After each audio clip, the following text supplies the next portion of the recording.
tabu untuk dibahas di hari-hari ke depan. Mungkin itu saja dari saya. Nikmatin acaranya, ambil materinya. Semoga dengan adanya acara ini kasus-kasus seksual harassment tidak tabu lagi dan dapat mengedukasi teman-teman sekalian. Terima kasih. Wassalamualaikum warahmatullahi wabarakatuh. Waalaikumsalam warahmatullahi wabarakatuh. Terima kasih Alkadio.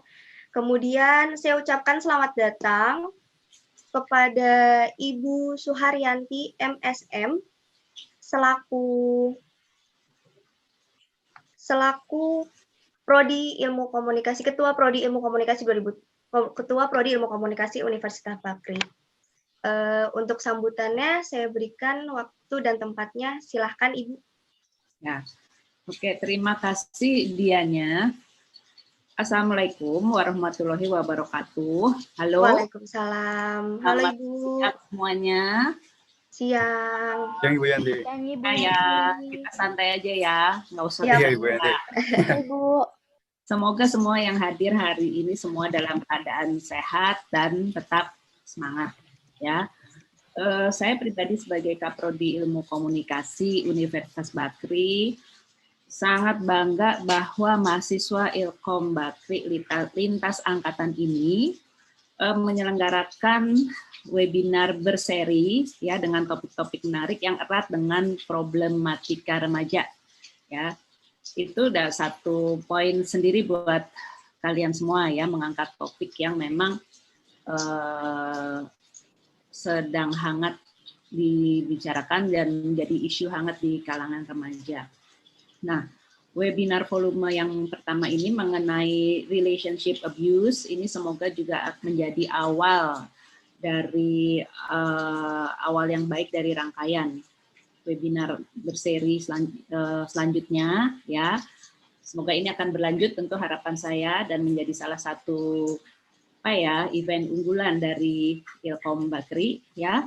Dan tentunya saya mengucapkan terima kasih kepada Mbak Anastasia Citra dan kepada Mbak Devina yang hari ini bersedia hadir ya di acara ini dan berbagi pengetahuan serta berbagai masukan terkait bagaimana menyikapi ya atau mengantisipasi atau menghindari relationship abuse ya. Karena kita tidak menutup mata bahwa ini banyak terjadi di kalangan remaja gitu. Ya, sekali lagi terima kasih Mbak Anastasia dan Mbak Devina. Semoga webinar ini banyak memberi manfaat bagi semua yang hadir di sini. Sekali lagi terima kasih anak-anakku semua di Prodi Ilmu Komunikasi, tetaplah kreatif dan tetaplah semangat dalam berkarya. Wassalamualaikum warahmatullahi wabarakatuh. Waalaikumsalam warahmatullahi wabarakatuh. Terima kasih Ibu untuk sambutannya. Baik, kemudian pada webinar hari ini kita ada dua narasumber, yaitu yang pertama ada Miss Anastasia Citra. Hai Miss. Halo semuanya, hai. Hai Miss. Halo. Beliau ini biasa dipanggil dengan sebutan Miss PC. Beliau merupakan inisiator dari salingjaga.id dan juga beliau adalah akademis di bidangnya. Kemudian yang kedua ada Kak Devina Priscilla Sabrina. Halo Kak. Halo. Hai Kak. Beliau ini adalah psikolog klinis di Tuition Development Center Yogyakarta. Oke, baik. Jangan berlama-lama lagi, saya persilahkan kepada para narasumber. Yang pertama adalah Miss Tisi untuk menyampaikan materinya. Untuk tempat dan waktu saya persilahkan. Silakan Miss. Oke. Sudah terlihat layarnya? Sudah ya teman-teman? Sudah, Miss. Oke. Assalamualaikum warahmatullahi wabarakatuh. Selamat siang semuanya. Selamat siang untuk rekan-rekan akademisi yang saya hormati, mahasiswa dan juga pelajar yang hadir di sini, dan juga pasti semua yang hadir di sini punya concern yang sama ya untuk aware dan juga mencegah dan juga prevent, stop yang namanya sexual abuse in romantic relationships ini ya. Oke, perkenalkan sekali lagi nama saya Anastasia Citra. Biasa dipanggil Miss Tisi tadi kalau sama mahasiswa ya. Kalau saat ini juga boleh kok dipanggil Kak Tisi, biar kita setara gitu semuda ya. Oke, saya sudah bergabung di Bakri menjadi dosen tidak tetap dari tahun 2011. Jadi saya sangat salut sama perkembangan mahasiswanya. Apalagi kali ini teman-teman punya inisiatif mengadakan webinar ini gitu karena buat saya ini adalah topik yang sangat penting untuk diketahui. Saya adalah seorang akademisi dan juga praktisi di industri komunikasi. Jadi senang sekali bisa menjadi bagian dari webinar pertama Sexual Abuse in Romantic Relationships. Oke, kita mulai aja ya. Semua berawal dari yang namanya cinta atau katanya cinta, ya kan? Mulai dari naksir, terus apa ya, suka terhadap penampilan fisik seseorang, akhirnya dari mata turun ke hati, akhirnya terjadilah hubungan asmara. Nah, hubungan asmara itu kalau bisa didefinisikan adalah hubungan romantis antara dua orang yang tidak punya hubungan biologis gitu teman-teman ya. Nah, ini yang sebenarnya yang namanya hubungan asmara yang sehat itu adalah membuat kita bahagia, membuat kita rasa aman, dan juga yang pasti respect atau mutual respect. Itu namanya cinta gitu ya. Tapi yang nggak kita tahu adalah ternyata cinta itu punya sisi gelap. Nah, karena saking gelapnya, bahkan kita sendiri nggak tahu kalau kita berada di dalam yang namanya relationships atau yang racun karena toxic relationships. Nah, sekarang apalagi remaja ya dengan adanya dunia digital, sosial media gitu ya, peer pressure yang tinggi, melihat Instagram, lihat couple goals dari selebritis atau teman kita semuanya pengen gitu ya. Dan ya biasanya ditampilin di dalam sosial media atau ruang-ruang umum tersebut adalah yang bahagia-bahagia aja. Nah, ketika seseorang masuk yang namanya abusive relationship, dia susah banget tuh untuk sadar walaupun teman-temannya dibilang gitu ya, kayaknya kayaknya pasangan kamu tidak baik deh, tetap ya kan dia tetap tidak mengakuinya. Denial-nya banyak. Gitu. Nanti kita akan bahas di sana. Nah, jadi ada juga nih yang terjebaknya lama banget baru sadar gitu, nggak keluar-keluar. Oke. Nah, kali ini kita ngomongin sexual abuse gitu. Kalau tadi ngomongin cinta punya sisi gelap, itu banyak sekali abuse di sana ya. Mungkin nanti Mbak Vina bisa jelasin lebih detail soal itu ya. Ada emotional abuse, terus juga ada psychological abuse, mental abuse, social abuse, terus juga ada economical abuse, dan ini dia yang hari ini kita bahas yaitu sexual abuse. Nah, abuse-abuse yang lain itu, saya bisa bilang gitu ya, pasti akan mengarah ke sexual abuse ketika terjadi di hubungan yang tadi yang abusive relationships ya. Walaupun tidak semuanya tapi mengarah ke sana dan juga potensi tinggi sekali. Jadi apa sih sexual abuse? Nah, sexual abuse ini perilaku apapun. Ingat ya, apapun yang menekan atau memaksa seseorang untuk melakukan sesuatu yang tidak ingin mereka lakukan secara seksual. Ini nggak usah perlu dijelaskan lagi apa artinya ya. Dan yes, ini juga terjadi dalam hubungan romantis seperti pacaran ataupun perkawinan gitu ya. Kalau di pacaran kita ingat istilah yang namanya date rape. Di perkawinan pun juga ada marital rape gitu ya. Walaupun sudah suami istri tapi kalau maksa dan juga ada kekerasan di sana itu juga bisa sudah masuk ranah hukum juga. Oke. Bagaimana sih bisa disebut dengan sexual abuse atau abuse? Kalau buat saya tuh menjelaskannya cukup cukup apa ya, cukup senang nih kalau saya jelaskannya dengan nanti sebuah tayangan ini. Kata kuncinya ketika itu digolongkan abuse adalah consent. Consent itu apa sih? Nah, consent ini ketika seseorang itu secara sukarela, secara apa ya, setuju gitu ya terhadap tawaran orang lain. Jadi consent occurs when one person voluntarily agrees to the proposal desires of another. Kalau tidak ada consent, itu namanya abuse. Di sini artinya sexual abuse. Nah, setelah ini akan ada tayangan, gitu teman-temannya, tayangan mengenai T of consent. Jadi teman-teman bisa bayangin kalau T ini adalah tindakan si sexual abuse. Saya akan stop sharing dulu, nanti mungkin panitia bisa putarkan sekilas videonya. Ya, kita tonton sama-sama ya.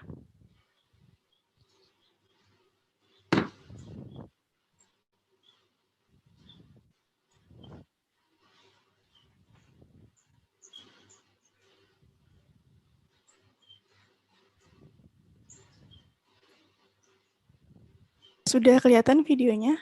Ya, sudah. Sudah. If you're still struggling with consent, just imagine instead of initiating sex, you're making them a cup of tea. You say, "Hey, would you like a cup of tea?" and they go, "Oh my God, I would love a cup of tea. Thank you." Then you know they want a cup of tea. If you say, "Hey, would you like a cup of tea?" and they're like, I'm not really sure," then you can make them a cup of tea or not, but be aware that they might not drink it. And if they don't drink it, then, and this is the important bit, don't make them drink it. Just because you made it doesn't mean you're entitled to watch them drink it. And if they say, "No, thank you," then don't make them tea at all. Just don't make them tea. Don't make them drink tea. Don't get annoyed at them for not wanting tea. They just don't want tea, okay? They might say, "Yes, please, that's kind of you." And then when the tea arrives, they actually don't want the tea at all. Sure, that's kind of annoying as you've gone to all the effort of making the tea, but they remain under no obligation to drink the tea. They did want tea, now they don't. Some people change their mind in the time it takes to boil the kettle, brew the tea, and add the milk. And it's okay for people to change their mind, and you are still not entitled to watch them drink it. And if they are unconscious, don't make them tea. Unconscious people don't want tea, and they can't answer the question, "Do you want tea?" because they're unconscious.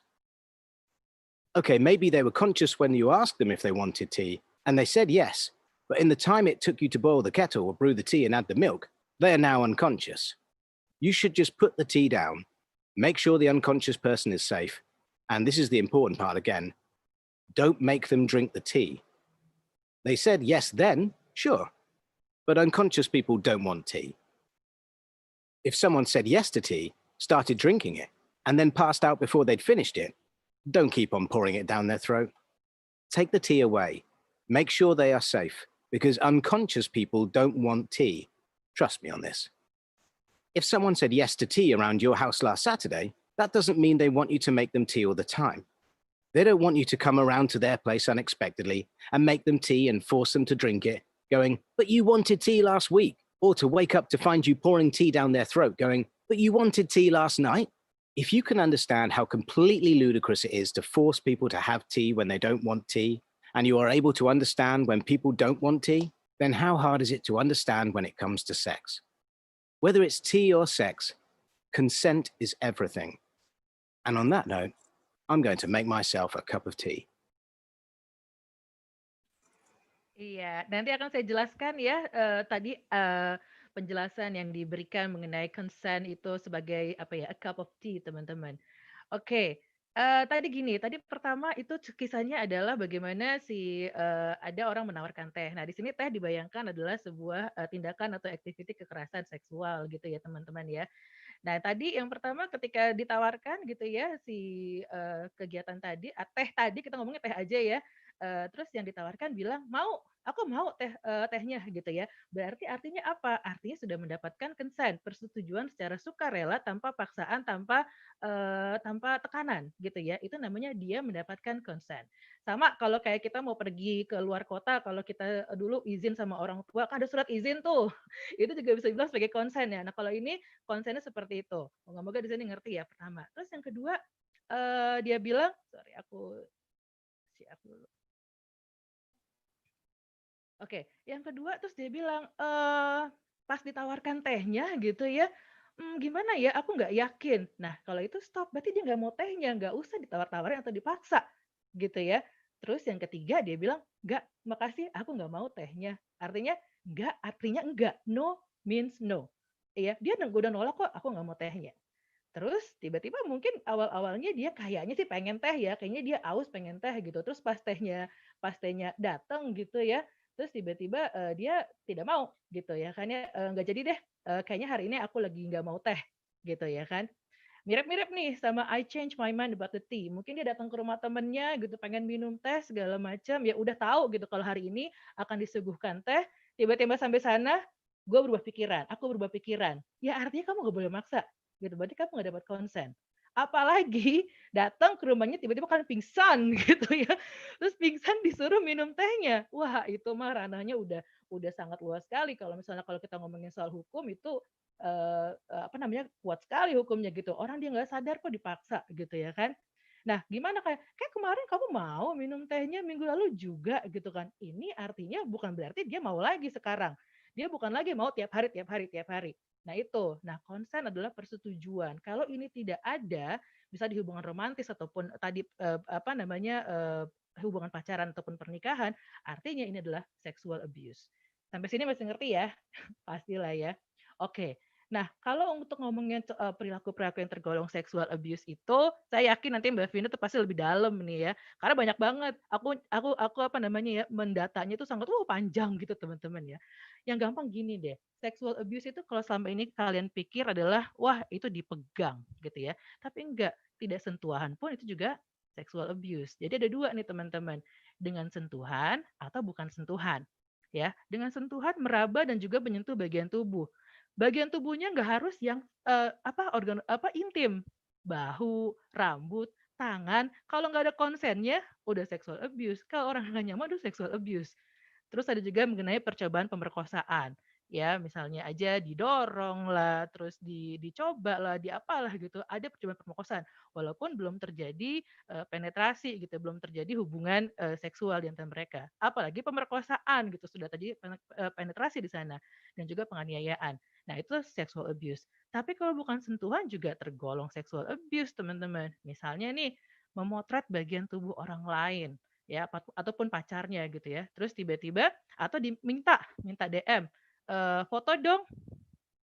Fotonya pasti teman-teman kan ya, fotonya pakai baju yang kayak gini ya atau nggak ada bajunya. Gitu kan suka dipaksa tuh. Nah, sekarang apalagi dengan online dating, application tuh banyak banget kita ketemu orang-orang yang kita tidak kenal secara pasti gitu ya. Ini sering terjadi terutama di remaja gitu ya. Nah, hati-hati teman-teman. Ketika teman-teman memberikannya, itu bisa dijadikan alat untuk dia untuk mengabuse kamu. Diancam. Wah, kalau kamu nggak mau, nanti fotonya aku sebar. Nah, itu hati-hati. Ya kan ya, bagaimana menanggapinya? Ini nyeremin loh, apalagi zaman-zaman si sosial media ini gitu. Tiba-tiba di DM di Instagram lah, di mana lah, dikirimin apalah gitu. Bisa trauma, ya kan? Misalnya tiba-tiba ada foto, dia memperlihatkan alat vital kepada orang lain gitu, kepada misalnya Instagram kamu atau apa.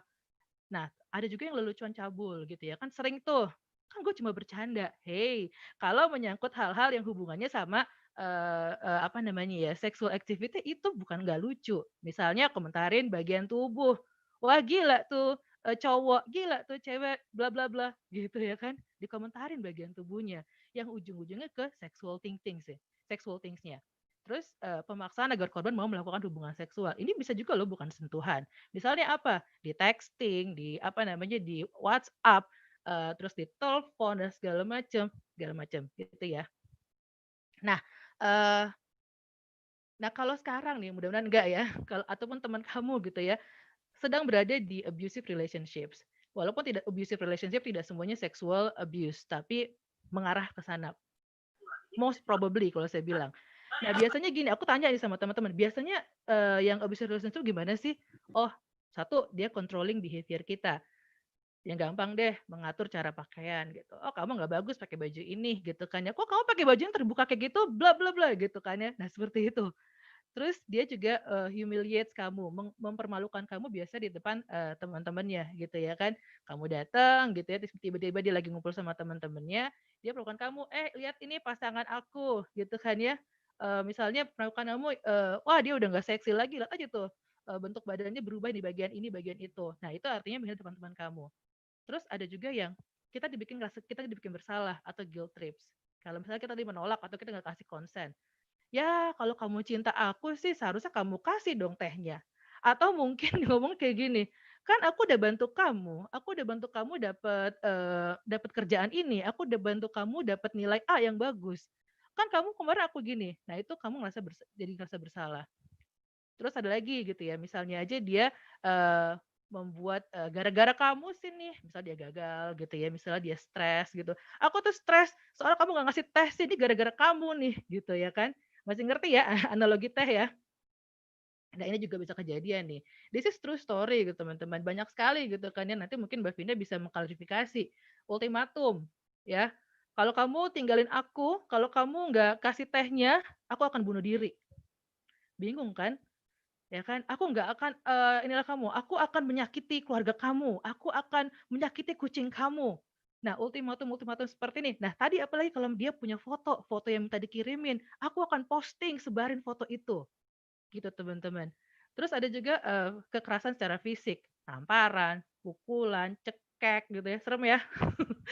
Terus dia biasanya juga punya bad temper atau gampang marah, ya kan? Bahkan untuk hal-hal yang seharusnya dia nggak marah, hal-hal sepele yang seharusnya nggak marah gitu ya. Misalnya aja, misalnya apa ya? Misalnya salah gitu kan naruh botol minum pas lagi di mobil, wah marahnya bisa kayak dapat kabar apa gitu ya kan? Terus ya udah, terus dia forces to do things yang kamu nggak mau, memaksa kamu melakukan sesuatu yang kamu nggak nyaman gitu. Misalnya aja yang gampang deh, kamu lagi pengen di rumah, kamu lagi pengen belajar gitu kan ya, terus tiba-tiba, ayo kita nonton, walaupun sekarang nonton nggak boleh ya lagi pandemi ya, atau kemana gitu ya kan, ah, nggak mau, langsung lah marah, dipaksa gitu, kenapa sih nggak mau nonton gitu, ngapain belajar? Nah itu juga termasuk salah satu abusive relationships, ya kan. Terus ada lagi nih, mungkin mungkin tahu ya dari teman kita segala macam. Setiap saat ngecekin, ya kan bilang lagi sama siapa, misalnya lagi sama Tio gitu ya kan ya. Di mana? Di restoran ini, ya kan. Foto, video call. Ya kan coba mana Tionya? Bukan Tionya dulu, dilihat dari sekelilingnya. Terus di sekelilingnya tiba-tiba lihat, itu ada cowok di sana, ngapain kamu di sana? Pergi. Gitu kan. Pokoknya ini setiap saat bisa 10 menit sekali. Nah, itu biasanya seseorang ini berada di abusive relationship sites dan selalu pasti berantakan. Oke, gimana sih keluarnya gitu ya? Oke, ini kalau ngomongin gampang-gampang susah gitu ya.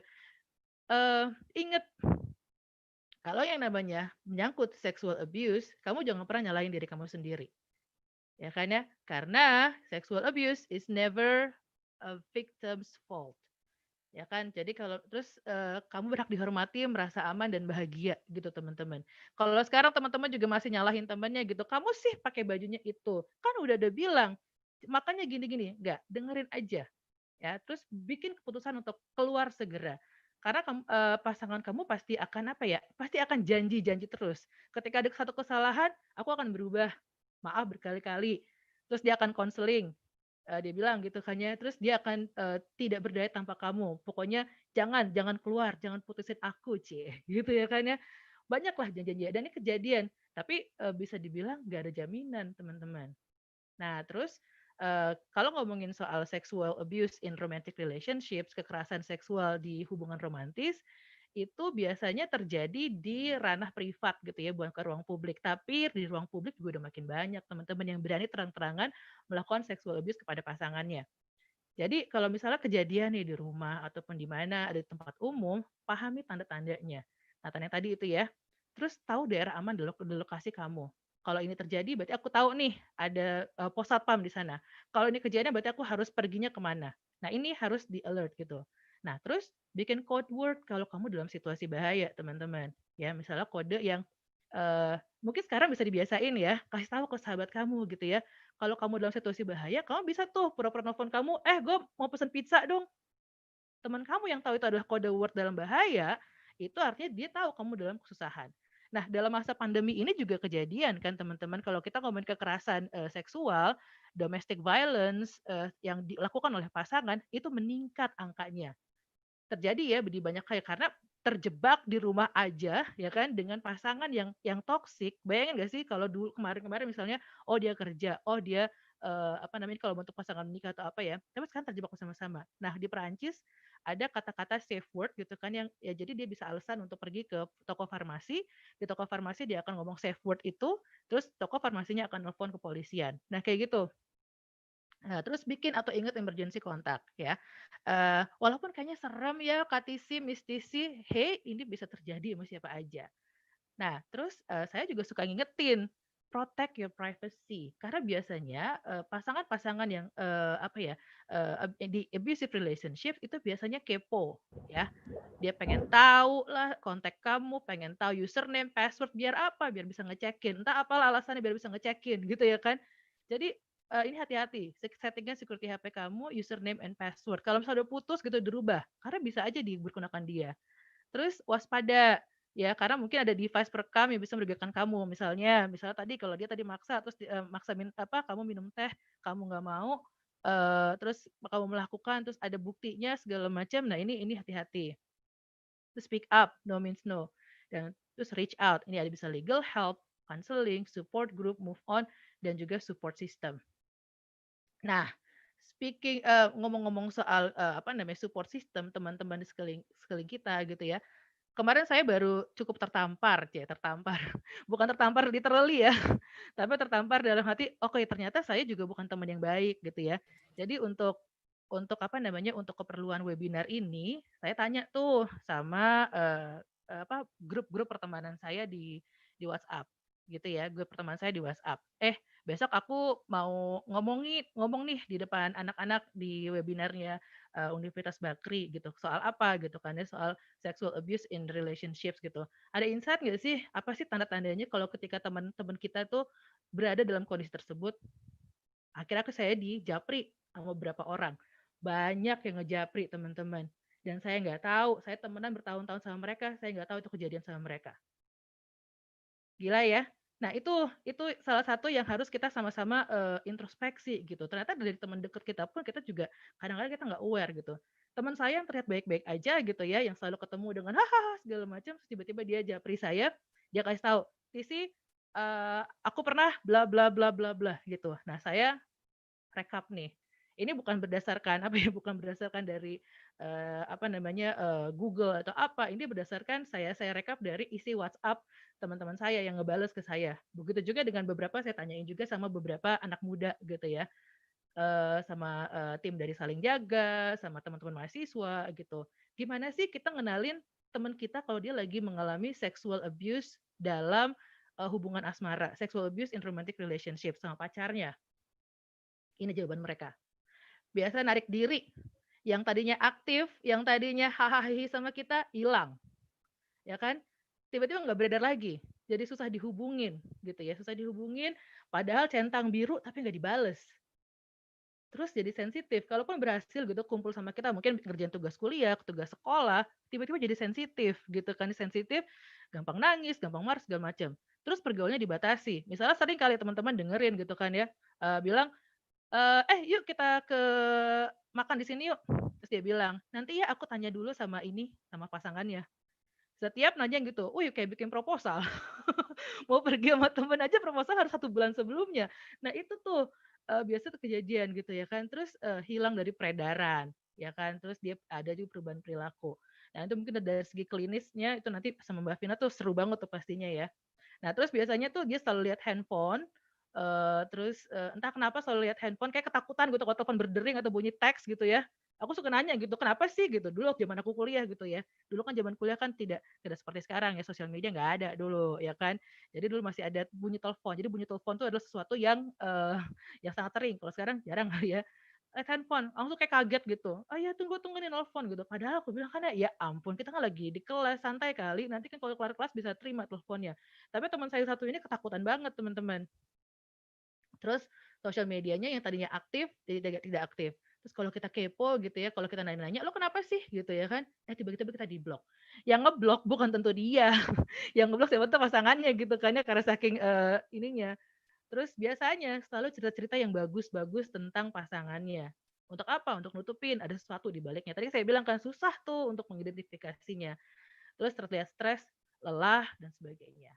Nah, biasanya kalau kita ketemu teman kayak yang tadi tanda-tanda tadi, kita malah kesel ya kan?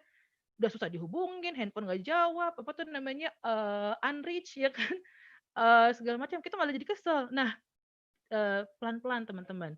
Yang seperti itu jangan-jangan dia lagi di abusive relationships. Yang kayak gini jangan malah dijauhin, jangan malah dimusuhin dan jangan malah disalahkan. Ya, lakukan intervention, saling jaga antar teman, saling jaga antar manusia. Jangan ragu untuk melakukan intervensi.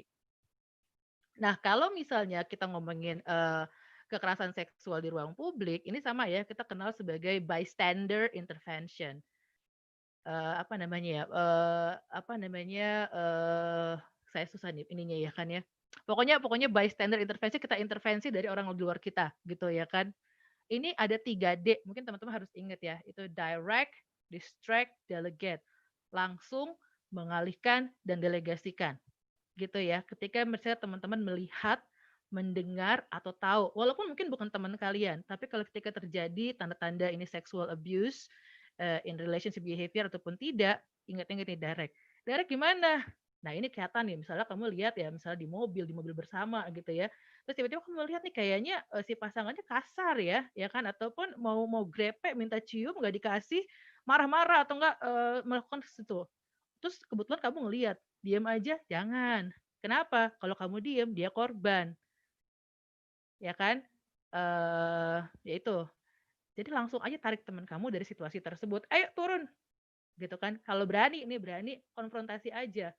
Ya kan, apalagi misalnya gini, saya suka salut sekali gitu ya sama misalnya ada pasangan perempuan laki-laki gitu ya, terus ada laki-laki yang tidak kenal gitu ngebelain gitu, bukan ngebelain, intervention ketika ada kejadian ini, ya kan, misal lagi ditampar sama pasangannya segala macam, ada orang-orang umum yang ada yang cuek aja. Kalau orang Indonesia biasanya ini, gue nggak mau konflik, udah urusan orang lain nggak mau ikut campur gitu ya kan, jadi pergi aja, padahal kita tahu itu ada sesuatu yang bahaya di situ. Nah, ini kita direct, langsung tarik orang tersebut dari situasi tersebut, konfrontasi si pelaku. Apalagi kalau situasinya membahayakan ya. Ini biasa kejadian di tempat-tempat misalnya di kereta atau segala macam. Itu seperti itu. Dan bisa melakukan juga pasangan hubungan asmara. Terus ini distract, alihkan perhatian, ya pura-pura tumpahin minuman, sok pinjem HP atau SKSD aja gitu, alihin aja perhatiannya. Kamu tahu tuh ada teman kamu kayaknya ya dari tanda-tanda kamu tahu ya kan, misalnya dia mau ada percobaan pemerkosaan atau apalah gitu ya kan, atau nggak nyaman gitu ketika si pasangannya memaksakan tadi minum teh atau yang tanpa persetujuan.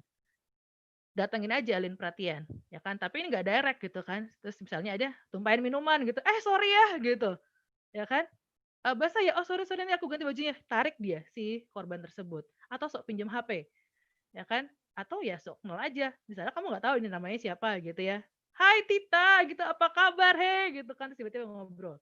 Nah itu distract, nah itu bisa dilakukan teman-teman. Nah terakhir delegate. Kalau suatu hal itu cukup bahaya untuk kamu intervensi, kalau misalnya kamu ngeliat, atau kamu denger, atau kamu diceritain sama dia, ajak seseorang.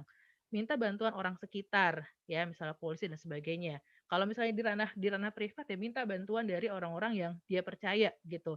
Tapi satu lagi, do not judge, gitu teman-teman. Kenapa yang namanya si sexual abuse in romantic relationship ini susah? Ini saya baca dari McAdams sih, dari Rich.com gitu ya. Ternyata rata-rata itu it takes on average 7 attempts to live an abusive relationships.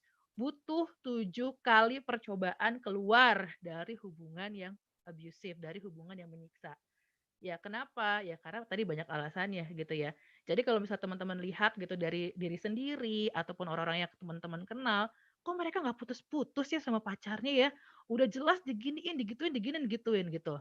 Nah ini rata-rata orang baru nyadar, baru ngeh gitu ya ketika 7 kali mikir gitu ya. Kayak talak 7 lah. Aduh gue mau putus gitu kan ya. Terus jangan putus dong gini-gini. Oke dia pasti berubah. Besok juga diapain, ditampar gini, pasti berubah dan segala macam dan seterusnya.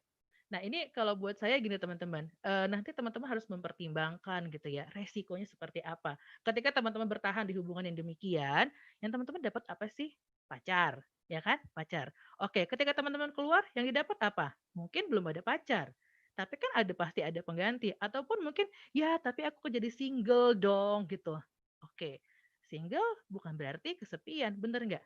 Berdua bukan berarti tidak kesepian. Kayak gitu teman-teman. Jadi bisa lah itu diituin.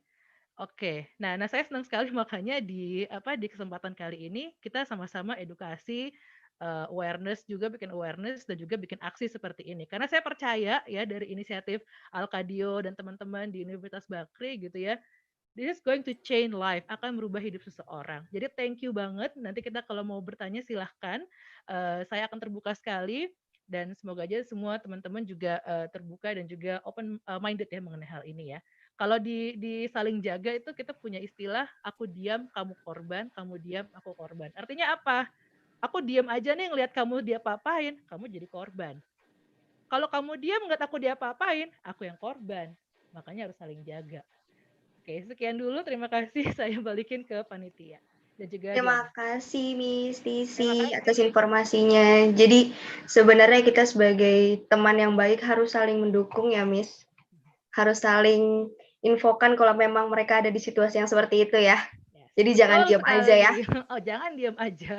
Jadi Oke. mulai sekarang jangan ragu untuk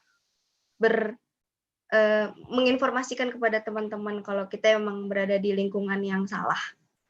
Oke, baik, terima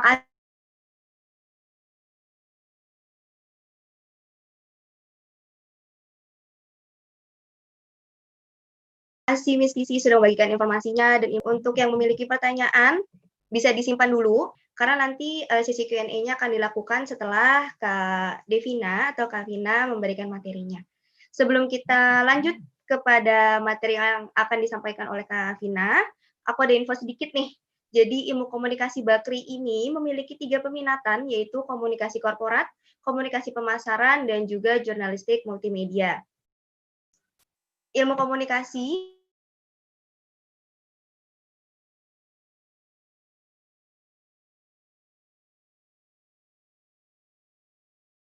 kemudian kita kepada narasumber kita yang kedua, yaitu Kak Devina. Kepada Kak Devina, waktu dan tempatnya dipersilahkan. Kak Devina. Oke, halo Terima semuanya. kasih. Silahkan Kak. Halo Kak. Halo, Halo, Kak. selamat sore. Halo Miss Tisi, mungkin ada dosen-dosen Univ Bakri yang lain. Selamat sore. Sore. Selamat sore, Kak. Oke, mungkin aku langsung aja. Nanti kita ada waktu untuk ngobrol. Oke, apa yang tadi disampaikan Miss Tisi itu aku setuju banget dan amazed banget kalau topik ini tuh sekarang sama beberapa tahun yang lalu itu udah beda banget cara penyampaiannya gitu ya. Beberapa tahun yang lalu orang masih, benar kata Miss Tisi, masih tabu, masih ngerasa apa sih gitu. Dan mungkin ranahnya ke dewasa plus-plus gitu ya. Padahal kalau bisa dibilang sebenarnya yang namanya abuse itu bisa sejak dari masih kecil gitu. Oke, tapi kita akan fokus di sini tentang romantic relationship, apa yang terjadi sexual abuse in romantic relationship. Dan balik lagi, aku sangat setuju sama apa yang disampaikan Miss Tisi. Ini gampang-gampang susah. Kenapa? Karena ketika kita di romantic relationship gitu, kita tuh kebanyakan meskipun udah menikah ataupun pacaran atau PDKT itu buta gitu ya. Buta akan cinta gitu, love is blind. Oke. So, kalau yang dibilang namanya sexual harassment gitu, itu benar banget. Kuncinya adalah consent gitu. Ketika nggak ada consent, nggak ada persetujuan bersama bahwa oke, let's go, oke, ayo gitu, itu bisa dikatakan termasuk abuse atau harassment gitu ya. Ini contohnya paksaan gitu. Kalau di tempat kerja itu mostly sleep with me or you're fired gitu. Aku pecat kamu, sama kayak tadi yang Miss Tisi bilang, arahnya lebih ke ancaman gitu ya, atau yang backstreet nih, ayolah having sex gitu. Kalau enggak aku bilangin nih ke mama kamu kalau kita ada hubungan, misalnya kayak gitu. Atau ada juga yang dalam hubungan perselingkuhan gitu ya. Aku akan sangat open ngomong di sini, kita buka aja semuanya gitu. Karena ini kita ranahnya edukasi gitu ya. Ada juga yang seperti itu, beberapa klienku terjebak di perselingkuhan dan kemudian ada ancaman-ancaman itu gitu. Sama kayak yang tadi Miss Tisi bilang, ada foto, ada chat gitu ya yang di screenshot, di save, terus menggunakan itu untuk abuse, sexually abuse gitu ya, for having sex or kegiatan seksual lainnya. Terus unwanted sexual attention gitu, kissing, hugging, stroking, touching, atau kalau zaman dulu tuh masih zaman yang disiulin gitu ya, ada cewek cantik lewat gitu, disiulin. Terus atau biasanya scanning gitu, ada mata yang kalau mungkin kita pertama kali ketemu atau di tempat umum gitu ya, diliatin di bagian tubuh tertentu gitu, kayak yang Miss Tisi bilang nggak harus sentuhan gitu, tapi bisa juga yang tidak menyentuh fisik. kayak tadi ngambil foto, terus kemudian ya itu matanya jelalatan gitu ya. Itu juga sudah termasuk sexual harassment or abuse gitu. Terus ada juga yang gender harassment gitu. Jadi biasanya yang dipanggil cowokmu mainnya lama misalnya gitu. Kayak gitu itu termasuk gender harassment gitu. Tidak sexually tapi menyangkut hal-hal seksual gitu atau oh itu dia tuh ayam kampus tuh gitu, kayak gitu. Itu juga termasuk. Jadi perkataan-perkataan yang arahnya seksual juga tadi lelucon cabul gitu ya. Itu juga chicken gitu ya ada. Nah, man called by Pisces gitu. Oke. Kita nonton ini ya.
Kak Devina, maaf, suaranya hilang, Kak, untuk videonya.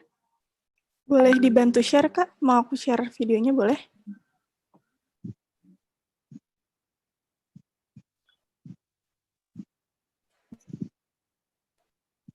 Iya. Sorry. Kalau sekarang dengar nggak? Belum. Oke, boleh deh dibantu share aja coba. Oke.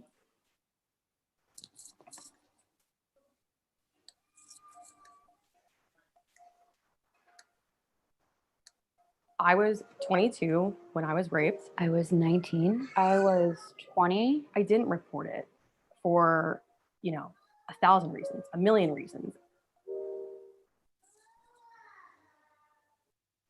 It was somebody I was involved with. It was a friend of a friend. My drug dealer. Met this photographer by myself. I got very drunk. I met some guy in this bar. He started trying to kiss me and I said no. He takes my left leg and raises it on his shoulder. He went to put his hand in my panties and I tried to kind of deflect his hand, and that's when he slapped my hand away. I blacked out. I was fighting like pretty hard at this point, just saying no, please don't. I came to internally, I was shaking. I was really trying to look as calm as possible. I could tell that something that I hadn't wanted to happen happened. He held me down and he forced himself inside me. I was being pleasant and nice just so I could remain safe and get out of there. And I kind of just ran out into the street with like my pants on inside out and my shoes off. And he sat up and he looked at me, and that was, I guess, the scariest moment for me, because I could tell he was deciding whether he was actually going to stop or not. And that was the moment that I realized that I had thought I was in control of a situation that I was not in control of at all. And I blame myself for putting myself in that situation. I knew that I had no proof. I could hear people's judgment saying, well, why did you do that? It was your fault. I was still in like physical pain from this and sitting there going, oh, well, no one's going to believe me. It was my word against his. Everyone was just going to go, this girl just, slept with this guy and changed her mind. I wasn't the perfect victim. I figured who's gonna believe some cokehead college girl. I didn't like try to fight him off, or I didn't slap him around, or, you know, I didn't pick up the phone and call 911. I didn't know that I was important enough to draw boundaries around what people could and couldn't do with my body. Who wants to come forward with the literal most violating thing that can happen to you, relive it, and then have people telling you that you're making it up? I thought I would just be better off trying to put this behind me. I couldn't imagine pressing charges and then having to sit in a courtroom and look at his face over and over. I thought, well, you know, that's like giving him what he wants. Like, I'm spending more time on him, or spending more energy on this. I imagine, and I think rightfully so, that it would have been more traumatizing for me in many ways had I reported it. It's up to a survivor to decide what they do with their story. It's up to them if they want to report it or not. I don't want this to be a part of who I am. I hated myself a lot at the time. We are violated, we are harassed, we are touched, we're trapped, we're scared. And we just take a chip on the shoulder and we keep our lives going, and that's not fair to us. And I think it would be wrong to tell them that they don't get to decide what happens next.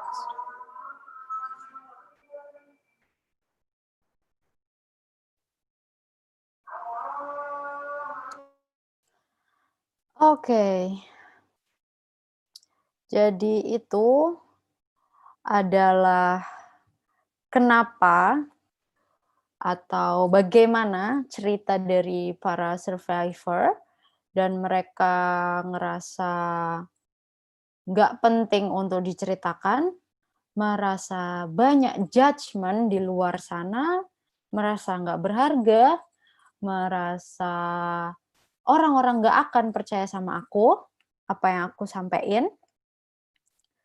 Itu yang dialami victim. Gitu.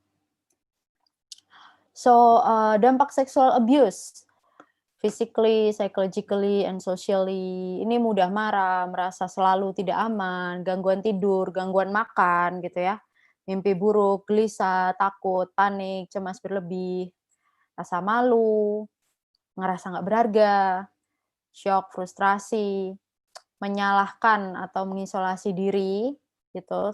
Mungkin sempat disampaikan Miss Tisi tadi. Cuman terkadang karena di romantic relationship ini agak abu-abu gitu ya, orang mungkin lihat kan udah nikah, kan udah pacaran gitu, tapi kayak yang tadi Miss Tisi bilang, date rape itu juga ada, kayak gitu. Jadi, kebanyakan kasus itu tidak terungkap. Kebanyakan kasus ya di romantic relationship abuse itu tidak terungkap gitu. Tapi dampaknya terasa. Kayak ini mudah marah gitu ya, sensitif gitu. Terus kemudian gelisah, merasa nggak aman kayak itu tadi, selalu ngeliatin HP kayak gitu. Terus disosiasi, lepas dari realita gitu ya.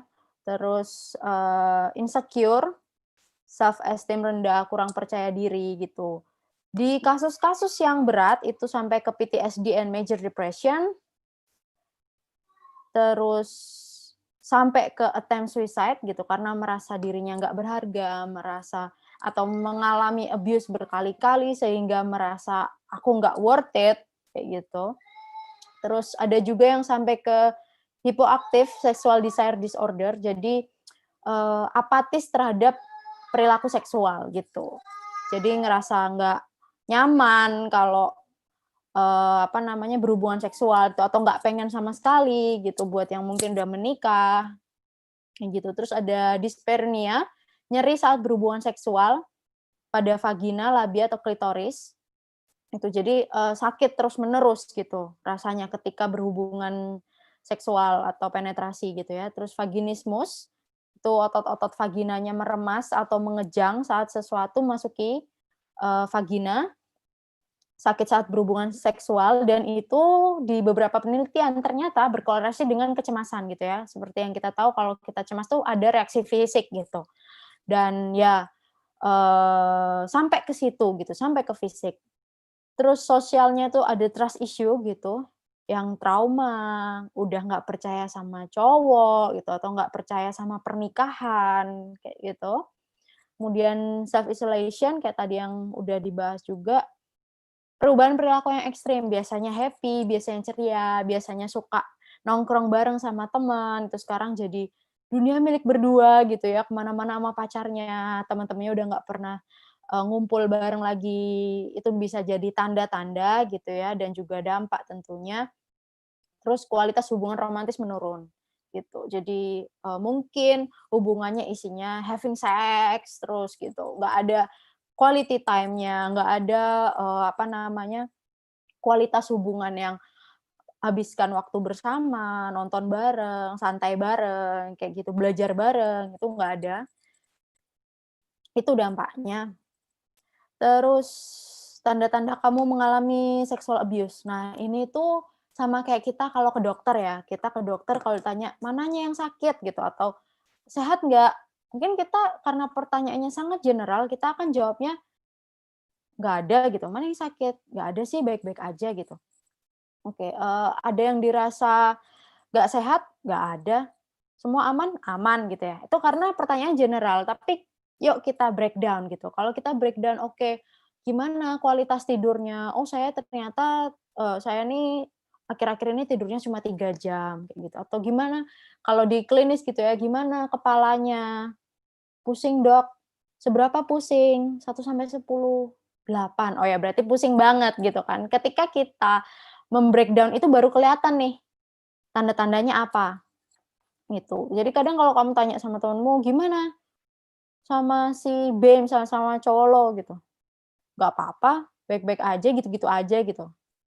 "Happy," gitu. Nah, tapi ketika kita breakdown, "Oh ya happy," gitu. "Kok nggak pernah kelihatan bareng," gitu. "Kemarin kayaknya nggak kondangan bareng," kayak gitu. Nah, itu baru mungkin akan apa ya, ngerasa emotion ventilated namanya, gitu. Ventilasi emosinya baru keluar, "Iya nih, akhir-akhir ini sering bertengkar," misalnya kayak gitu ya, kalau di toxic or abuse relationship, kayak gitu. Terus ini, sexual abuse itu kamu mengalami atensi seksual yang tidak kamu inginkan atau tanpa persetujuanmu, gitu ya. Kamu merasa nggak nyaman dengan perilaku pasangan. Jadi, ya itu, kadang pasangannya nggak suka ya, posesif gitu. Kalau suka tuh mungkin berlebihan, tapi memang posesif gitu. Ini pengalaman aku dulu. Dulu aku waktu kuliah sama my ex, itu pernah sampai ditanyain di kelas duduknya depan, belakang, samping, kanan, kiri itu siapa. Itu pernah, beberapa kali, gitu. "Duduknya di mana?" "Di depan." "Depan mana?" Gitu. Kita beda kampus gitu ya, "Depan mana?" "Depan," ya paling depan gitu. "Emang iya paling depan?" gitu. "Biasanya kamu duduknya tengah-tengah," gitu. Terus ya itu harus mengirimkan bukti-bukti foto kayak gitu. Di mobil bareng teman juga gitu. Kanan kirinya siapa? Yang nyetir siapa? Perginya siapa aja? Ya oke lah perginya siapa aja gitu ya. Mungkin cara menunjukkan perhatian. Tapi kayak dan itu aku nggak berasa gitu. Kalau itu ternyata ya problems gitu. Itu ternyata termasuk yang toxic gitu. Ngapain ya sampai tanya ke situ gitu. Duduknya kanan, kiri, depan, belakang tuh siapa gitu. Padahal kalau aku sebutin juga dia nggak kenal gitu teman aku. Oke. Terus ini manipulating reality. Itu ketika, mmm, ya dia tuh kalau misalnya kamu ngerasa, "Oke, aku nggak nyaman kalau kamu misalnya apa, kiss aku di depan umum," misalnya kayak gitu. Terus dia bilang, "Kenapa nggak nyaman?" Tuh, padahal nggak nyaman itu realitamu kan. Kalau dia bilang, "Enggak, itu kamu aja yang pas mungkin lagi sensi, kamu aja lah yang kayak gini, biasanya kamu nggak apa-apa kok," gitu. Kayak tadi Miss Tissy bilang, pengen teh gitu, tapi, nggak selamanya pengen teh, Senin sampai Minggu pengen teh, kayak gitu. Terus, kamu merasa ragu dengan realitamu sendiri, jadi kayak, "Apa sih yang aku rasain ini bener nggak sih? Yang aku alami ini bener nggak sih?" Gitu. Gaslighting tuh mengontrol, tadi udah disebutin Miss Tissy juga, tapi, dengan manipulasi gitu. Semua orang bisa memanipulasi gitu kan, tapi yang intensinya mengontrol, jadi pengen, Kayak tadi ya, bajumu harus ini gitu. Kalau foto sama aku harus ini. Kalau pergi sama aku dandanya harus gini. Kayak gitu. So, ada berapa orang di sini? Banyak ya, 200 lebih ya, 200 plus. Aku yakin ada gitu ya, nggak semua atau nggak sebagian besar, tapi aku yakin ada yang sekarang sedang struggling dengan sexual abuse gitu. Yang aku bisa sampaikan adalah pertama, tentukan batasan gitu. Sampai mana? Hubungan kamu dengan pasanganmu mau sampai di mana? Oh oke, aku, save my virginity ya, sampai kita menikah, misalnya seperti itu. Tentukan dulu di awal. Jadi punya kontrak bersama gitu ya, bukan kain kontrak ya, punya perjanjian bersama gitu. Jadi batasannya di mana gitu. Oke, aku fine kalau kita, pelukan gitu, tapi jangan di depan umum, misalnya kayak gitu. Tentukan batasannya sampai ke mana. Terus ini, komunikasikan secara gamblang gitu. Apa yang kamu inginkan dan harapkan dari hubungan. Aku pengen hubungan kita tuh kayak gini loh. Aku pengen hubungan kita tuh ya udah, nggak perlulah sampai ke ngirim-ngirim bukti kayak gitu ya. Oke, kalau kalau ketika udah ada tendensi berbohong baru kirimlah bukti gitu.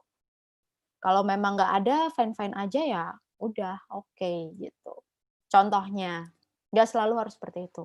Terus sampaikan konsekuensi bila kamu mengalami abuse gitu. Oke, konsekuensinya apa? Putus atau oke, kalau kita melakukan kesalahan dalam hubungan ini, entah kesalahan seksual atau kesalahan yang lain gitu, mau diapakan gitu? Apakah aku akan memberi kamu kesempatan lagi atau ya udahlah 3 kali ya, 3 kali kita ngelakuin kesalahan misalnya kayak gitu. Atau gimana, mau disampaikan ke orang tua atau mau diapain hubungan ini gitu, konsekuensinya apa? Oke, terus kemudian kita perlu banget memahami apa yang kita alami gitu. Kenali tanda-tandanya, ketika kita ngerasa nggak nyaman, ketika oke, having sex gitu atau oke kita kissing gitu, terus kamu ngerasa nggak nyaman dengan kissing itu gitu. Entah mungkin kayak kamu tiba-tiba back off gitu ya, tiba-tiba mundur, itu kan reaksi ya, reaksi fisik kayak gitu. Nah, itu sebagai alarm bisa sebagai alarm tanda atau, detektor kalau, itu nggak benar buat kamu, kayak gitu. Terus bicarakan dengan pelaku. Nah, kadang, ketika kita ngomong sama doi gitu ya, sama dia, kita akan ngomongnya, "Kamu tuh aku tuh nggak nyaman gini." Nah, kita akan pointing first gitu, kamu tuh, lo tuh gini gini gini gini." Nah, kita akan, cara penyampaiannya kita geser dikit gitu, jadi ke aku gitu. "Aku merasa nggak nyaman tuh, aku ngerasa kecewa saat kamu cium aku di depan umum karena, kita kan baru pacaran," misalnya kayak gitu. Jadi aku merasa titik-titik saat kamu titik-titik karena titik-titik-titik. Jadi start from yourself gitu. Kalau kita pointing, "Kamu gini, kamu gitu," itu, akan membentuk defense gitu. Pasanganmu akan bilang, "Enggak, aku nggak kayak gitu." Udah selesai. Bertengkar kalau kayak gitu. Terus hindari memberikan mixed feelings gitu atau mixed signals. Tolak dengan tegas, katakan secara jelas gitu. Kalau memang nggak mau ya udah langsung mundur, tarik tarik badan atau, menjauh kayak gitu. Jangan maju mundur gitu. Meskipun, masih banyak yang seperti itu karena kembali lagi konteksnya romantic relationship gitu. Kadang ya malu, kan itu pacarku gitu. Entar kalau misalnya kita nggak gandengan atau nggak pelukan, entar dikiranya gimana gitu. Ini susah-susah gampang gitu ya, karena konteksnya romantic relationship. Tapi dicoba. And then bicara pada orang yang kamu percaya gitu, temenmu siapa yang kayak tadi Miss Tissy bilang, punyalah safety plan gitu ya. Teman yang tahu code-nya ini gitu, teman yang kamu percaya, nggak ember gitu dan nggak judgy gitu.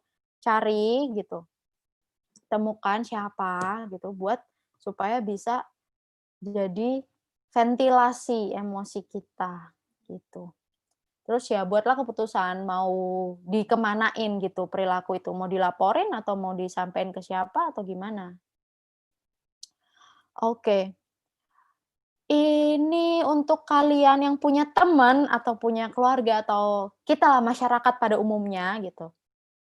Kalau ada yang cerita atau ada yang punya pengalaman tentang sexual abuse, please listen without judgment, but empathy. Jadi, jangan judge, "Iya kayaknya kamu sih waktu itu pergi sama dia pakai bajunya yang gimana," gitu, yang terbuka, misalnya kayak gitu. Atau, "Lo sih waktu itu pakai, apa namanya, dandan lagi, lipstiknya merah banget, dia pasti sange lah," gitu misalnya. Itu judgment gitu. But with empathy, oke, apa yang bisa aku bantu? Apa yang bisa aku lakuin supaya, kamu feel better, gitu. And then let them know that you still love them, gitu. Kamu tetap, oke, kita tetap sahabatan, kita tetap temenan, kayak gitu. Tawarkan bantuan, ajak dan temani ke profesional bila perlu, tapi kembali lagi kayak cup of tea gitu, tidak memaksa. Begitu juga kita sebagai teman juga nggak bisa maksa karena itu pengalaman dia, itu cerita dia sendiri yang punya, hak untuk mau dibawa kemana ini, gitu. Yang bisa kita lakukan ya, kita membantu kalau, "Oke, kalau kamu pilih A kayak gini, kalau kamu pilih B kayak gini, kalau kamu pilih C kayak gini, terserah kamu yang milih," gitu. Keputusan tetap di tangan, eee, dia gitu ya. Keep an eye for her gitu, bukan berarti nguntit atau dikit-dikit malah jadi kita ya, temennya yang posesif gitu. "Lu gimana, aman nggak? Lu lagi di mana?" Gitu, malah nggak ya, checking rutin aja, kayak misalnya, seminggu sekali, kayak, "Yuk ketemu lah," atau, "Yuk mau telepon nggak? Mau video call nggak?" Kayak gitu, cerita-cerita kayak apa kek, gitu. Terus, kalau dia sudah menunjukkan perilaku menarik diri, itu kalau bisa hindari untuk Itu membiarkan nih yang dia dikirimin sendirian. linknya. Gitu. Kemudian become her safety plan gitu. Kayak tadi ya, ada quote-quote contohnya kayak pizza, kayak gitu. Atau apa namanya, "Oke kalau aku telepon kamu 3 kali berturut-turut berarti, kamu telepon balik ya," kayak distract him, kayak gitu. Jadi, jadilah safety plan dari teman kamu. Terus memperkaya diri dengan pengetahuan mengenai sex crime. Nah, kadang orang yang di dalam romantic relationship itu nggak ngerti, sedangkan temen-temennya biasanya lebih ngerti gitu kan, karena kayak kita lah, ikut webinar gitu, sedangkan yang, temen kita pengetahuannya tuh ya udah pakai kacamata kuda gitu, cuman bisa ngelihat pacarnya, cuman bisa ngelihat suaminya, kayak gitu. Jadi kita perlu, membantu dia dengan kita sendiri punya wawasan, sex crime tuh yang kayak gimana sih, gitu.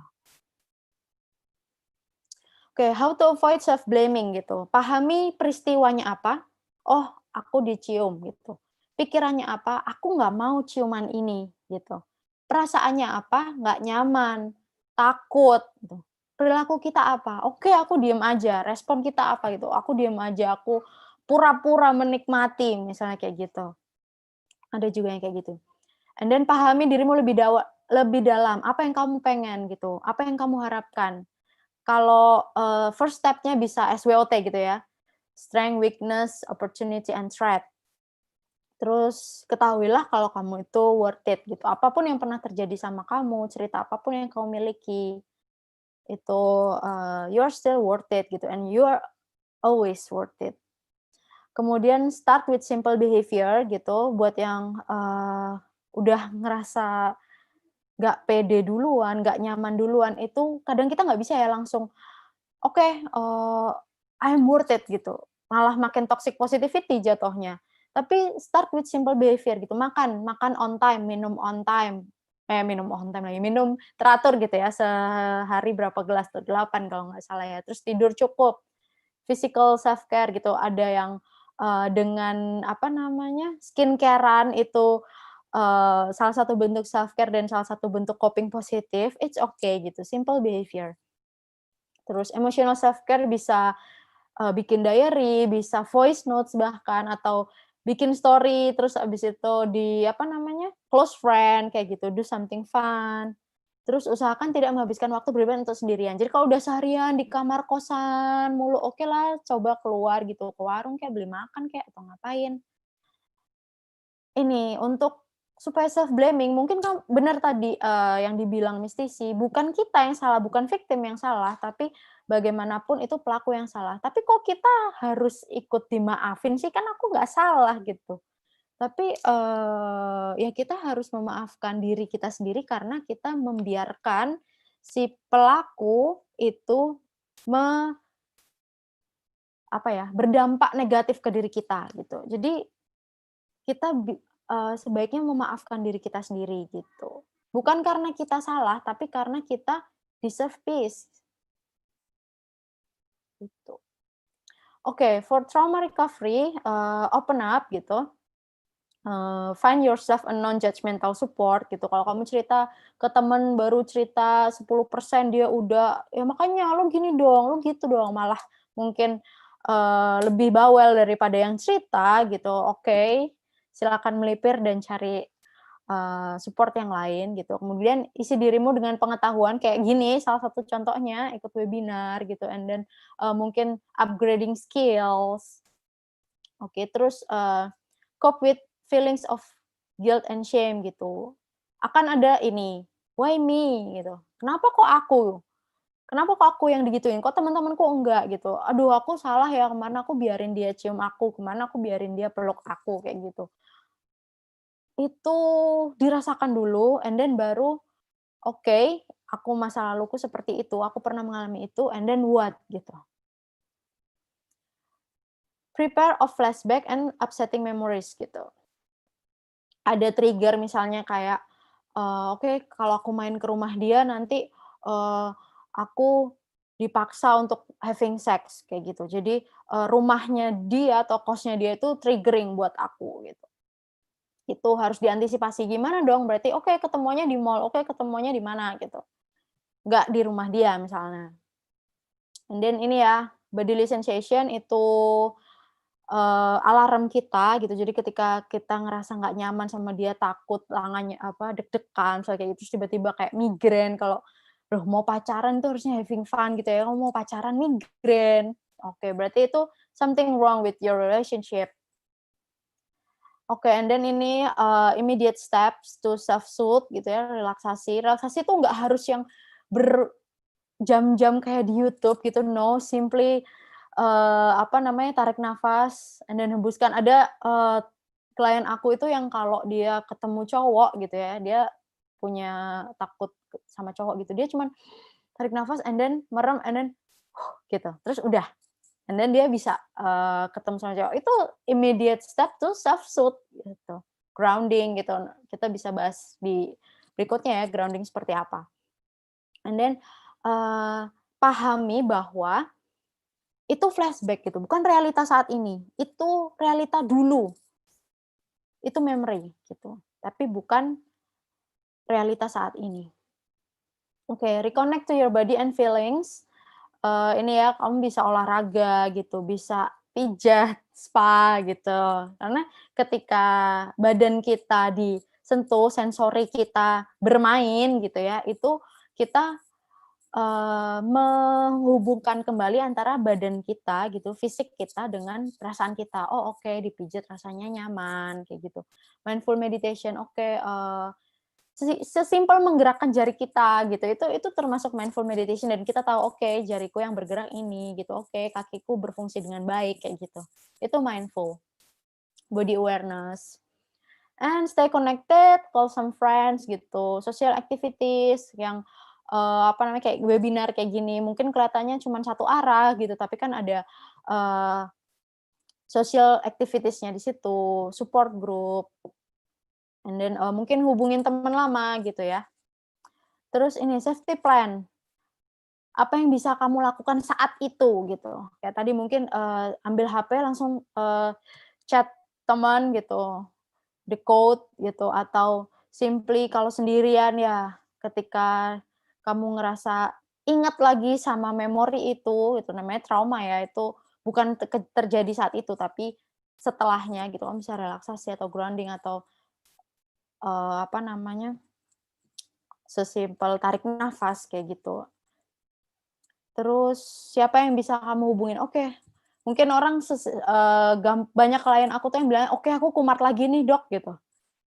Ya, itu, apa namanya, siapa yang akan kamu hubungin pertama kali gitu. Terus di Indonesia sekarang lumayan cukup maju gitu, udah ada like 911 gitu. Kalau 911 sangat general, kalau di Indonesia ini yang untuk mental health itu ada Sejiwa gitu. Itu 119 bisa calling ke situ.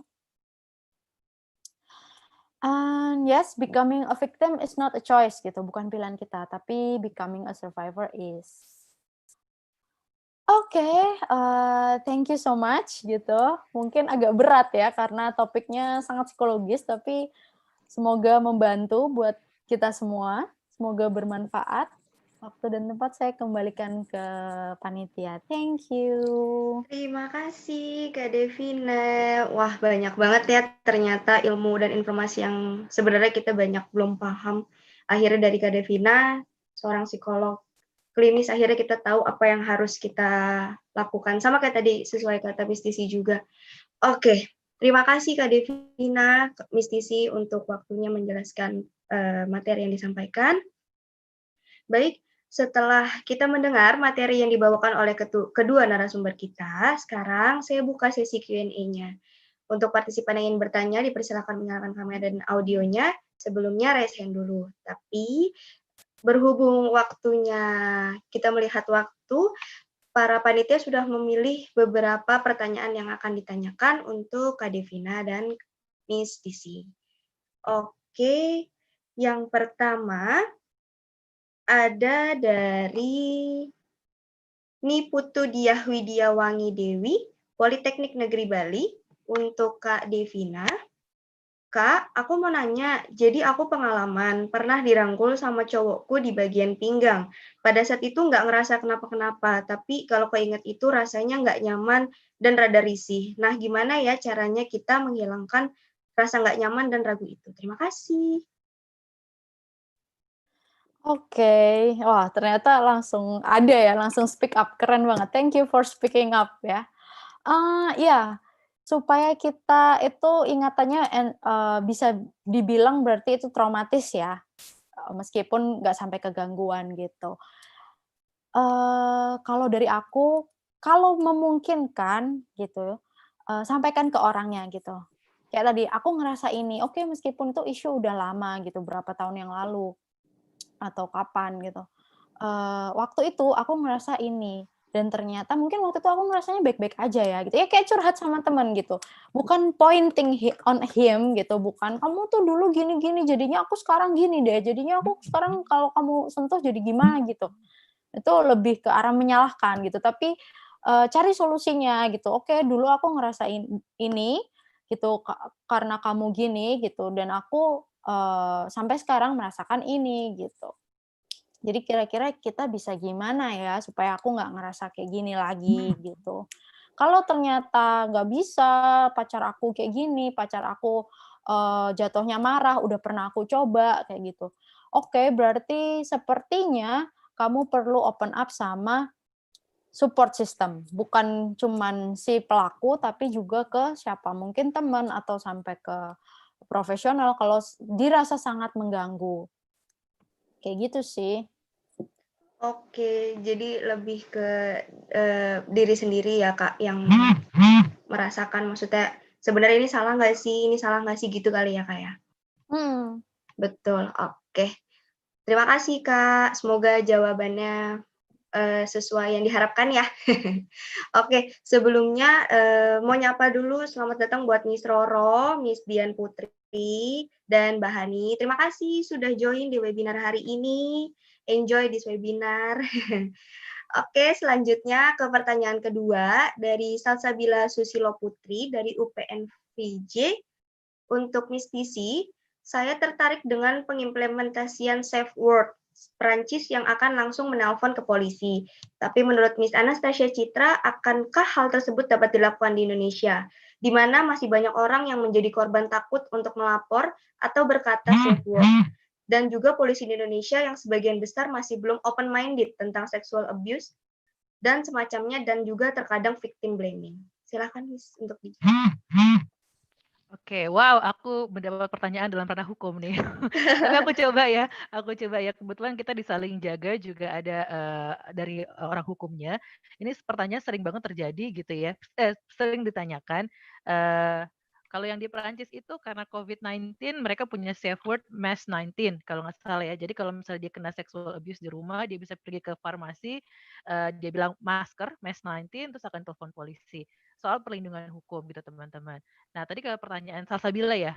Salsabila ngerasa ragu gitu ya untuk apa ini karena ya tadi dugaan-dugaan tadi itu adalah oke, jangan lupa kita juga punya banyak yang lain. Kita punya LBH, Lembaga Bantuan Hukum APIK gitu ya kan. Terus teman-teman juga bisa menghubungi Komnas Perempuan gitu ya. Ketika ini terjadi dan saya yakin mereka akan terbuka sekali untuk membantu. Nah, kalau kita ngomongin soal hukum, gampang nih kalau misalnya kita di sexual abuse-nya di ruang publik gitu kan. Biasanya tuh lapor gitu kan ke pos polisi terdekat. Nah, tapi ternyata kalau misalnya ancaman hukumannya di bawah 5 tahun itu tidak bisa dilakukan penahanan gitu ya, kecuali ancaman hukumannya di atas 5 tahun. Yang bisa kita lakukan tadi kita saling jaga sebagai tadi bystander intervention kalau ini kejadian gitu. Jadi jangan nunggu apa-apa, itu aja dulu. Terus ketika itu ya kita sebagai yang sebagai pelaku sebagai korban ataupun bisa berpotensi menjadi korban, ingat-ingat yang tadi yang udah dikasih tahu sama Mbak Vina gitu kan tanda-tandanya. Kalau misalnya makin awal kita tahu makin gampang keluar ya, bener gak Mbak Vina? Ya kan? Kalau enggak malah kebablasan kita akan lebih sulit lagi gitu. Terus ya itu tadi. Jadi buat Salsabila ketika itu terjadi keraguan itu tenang aja kok. Indonesia juga dalam arti ya kita harus berpandangan berpandangan positif juga gitu karena saya yakin banget teman-teman di Komnas Perempuan, di LBH APIK dan juga beberapa NGO ini juga sangat kencang menyuarakan hal ini. Dan juga kita juga mungkin kemarin kita ngomongin RUU PKS segala macam yang lagi digodok dan mungkin disetujui, mungkin tidak, tapi kita tunggu aja. Tapi kita nggak usah pikirin itu dulu. Yang buat saya adalah kamu nggak sendirian gitu. Kalau ini kejadian, kamu harus cari tahu kalau itu bisa kamu cari bantuan tadi. Kalau tadi kata Mbak Vinda bisa ke teman, tapi kalau misalnya ini gitu ya, kalau misalnya ranahnya ke ranah hukum gitu ya, ada bantuan-bantuan yang tersedia. Dan itu mereka gampang sekali untuk di-reach gitu. Oke, Miss. Terima kasih jawabannya. Semoga Salsabila mendapatkan apa yang diinginkan dari pertanyaannya. Oke, selanjutnya ada pertanyaan dari Ibu Yanti Christine atau Mbak Yanti Christine dari Kementerian Perdagangan. Kemendak, apakah toxic relationship di dalamnya termasuk verbal abuse seperti gaslighting dan name calling? Apa yang harus dilakukan jika sudah terjebak dalam toxic relationship tersebut? Untuk Kak Devina dan Miss Disi, silahkan. Oke, ya kalau simpelnya ya go away gitu, keluar dari lingkaran setan itu, keluar dari toxic relationship itu gitu. Tapi kalau memang nggak bisa gitu, set boundaries gitu. Sampai kapan aku mau seperti ini atau sampai ke taraf mana bisa ditoleransi gitu. Oke, kalau dia udah sampai misalnya mengkebun binatangkan aku gitu. Oke, berarti itu saatnya aku harus benar-benar keluar gitu. Dan berikutnya safety plan gitu. Tetap cari dukungan di luar dari hubungan kalian gitu. Entah siapa, profesional bisa, terus kemudian tadi banyak LBH, banyak kok teman-teman kita sekarang yang aktif di NGO dan segala macam organisasi atau komunitas yang sangat concern dengan abuse kayak gitu. Seek for help gitu, jangan disimpan sendiri, jangan nangis sendirian di kamar aja nggak ngapa-ngapain, istilahnya ngutik-ngutik diri sendiri tapi and then what gitu, next step-nya apa gitu. Itu yang dari aku rasa perlu buat open up, speak up dan ikut edukasi kayak gini itu penting banget. Gitu. Oke, kalau menurut Miss Disi, bagaimana? Kayaknya udah lengkap banget tuh. Wah. Aku idem gitu gimana? Idem. Ya pasti yang paling gampang get out tadi ya Mbak Vina ya. Sama mungkin soal self esteem kali ya Mbak Vina ya, itu juga sangat membantu orang-orang untuk membuat keputusan gitu kan ya. Tapi untuk bagaimana orang punya self esteem, bagaimana dia yang self esteemnya hilang gitu karena banyak tadi trauma-trauma tadi. Nah, itu yang perlu kita kita pahami bersama gitu. Nah, saya sendiri juga ya misalnya kita bilang oh kita kita hancur sudah kepercayaan diri. Jadi apapun yang dilakukan orang-orang kita terima, kita iyain segala. Kenapa? Karena kita nggak punya konsep diri yang baik. Nah, ini mungkin saya juga harus konsultasi ke Mbak Vina. Mbak Vina gimana ya untuk membaikkan itu semuanya nggak Mbak Vina? Iya, iya. Sebenarnya dengan ikut edukasi kayak gini nih, itu memupuk ya, mistisi caranya. Salah satunya kayak gini, oh kita ikut webinar, kita belajar sesuatu, akan dapat insight gitu. Oh iya, berarti berikutnya kalau dia gini lagi, aku gini Oh oke, kalau memang udah sampai di sini berarti aku udah harus action nih gitu. Mungkin selama ini diem aja kayak gitu. Itu mungkin ya benar nggak cuma sekali 2 kali, butuh 7 kali ya rata-rata. Jadi mungkin bisa dibilang 7 kali webinar gitu kali ya, baru oke, aku akan start untuk beraksi gitu. Aku akan start untuk mau diapain gitu. Sekali webinar pertama diem-diem aja, enggak gitu. Masih denial gitu. Terus mungkin webinar kelima udah oh ya, aku aksi apa ya? Aku ngapain ya di hubungan ini ya? Webinar ke-7 ke-8 mungkin baru oke, aku akan udah mantep nih, akan gini gitu. Oke, terima kasih banyak jawabannya Kak Vina dan Miss Tisi. Selanjutnya ada pertanyaan lagi dari Miss Dianing Tias Putri. Sebelumnya, terima kasih untuk kegiatan hari ini. Banyak insight yang saya dapatkan. Pertanyaannya ini saya ajukan kepada pembicara, yaitu Miss Tisi dan Kak Vina. Jika yang bersangkutan memiliki fisik yang biasa saja, terkadang menyampaikan pada orang lain, jangan terlalu menarik, kayak saya inilah yang biasa aja. Nah, apakah hanya terjadi pada yang berpenampilan secara fisik menarik saja? Pada faktanya, banyak predator ini tidak melihat fisik dan bisa saja melihat sebagai korban juga. Menurut para pembicara, harus bagaimanakah untuk selalu self-awareness? Silahkan dijawab, Miss Tisi. Oke, terima kasih untuk pertanyaannya. Halo, apa kabar? Oke, jadi gini teman-teman, banyak nih kita ngomongin soal ada yang ngerasa soal fisik. Nah ini juga termasuk kayak misalnya kalau kita ngomongin fisik gitu, biasa aja nggak biasa aja itu secara klisenya itu kan relatif gitu kan ya. Kan kita nggak pernah tahu kalau yang ini adalah target empuk yang sangat tidak mungkin ditargetkan oleh para predator. Nah itu semua orang kalau buat saya adalah punya potensi untuk mengalami kekerasan seksual. Mungkin kita belum sadar aja, gitu. Karena kita belum sadar aja, tapi saya rasa mungkin semua kita di sini kita pernah loh menjadi korban kekerasan seksual, atau mungkin kita pernah kadang-kadang sebagai pelaku tadi lelucon cabul dan segala macam. Seperti itu. Kalau buat saya pribadi untuk lihat kasus-kasus seperti ini gitu ya, kayaknya sih tadi balik lagi ke konsep diri. Nah, itu juga butuh support system, edukasi dan juga kita tahu gitu kan ya. Memang kadang-kadang gini karena kita di budaya kita ngomongin soal komunikasi gitu kan ya. Kita di budaya patriarki ya kan. Nah, itu pasti dari awal udah ada batasan-batasan. Kalau perempuan gak boleh begitu, laki-laki boleh, laki-laki gak boleh begitu, perempuan boleh kayak gitulah ya. Nah, ada batasan-batasan itu sehingga kita punya konsep diri yang demikian. Mau disalahin apa enggak kalau saya rasa sih jangan disalahin, tapi ini akan case by case nantinya gitu. Jadi kalau saya rasa sih kalau kekerasan seksual atau apapun itu tidak ada hubungannya sama fisik, tidak ada hubungannya sama orientasi seksual, tidak ada hubungannya sama hal-hal yang hubungannya dengan misalnya cara berpakaiannya maupun sangat tertutup atau semuanya bisa jadi korban. Itu sih. Oke, kalau menurut Kak Vina? Halo. Oke, dari aku sama aja sih, benar banget kalau kita mau self-aware ya caranya kita mengisi diri kita dengan apa yang membuat kita paham gitu. Ya belajar gitu, cari artikel, baca cerita-cerita survivor gitu, baca cerita-cerita victim gitu, video, nonton, atau webinar, kayak gitu. Itu supaya kita self-aware gitu, kalau apa sih yang termasuk abuse gitu, apa sih yang termasuk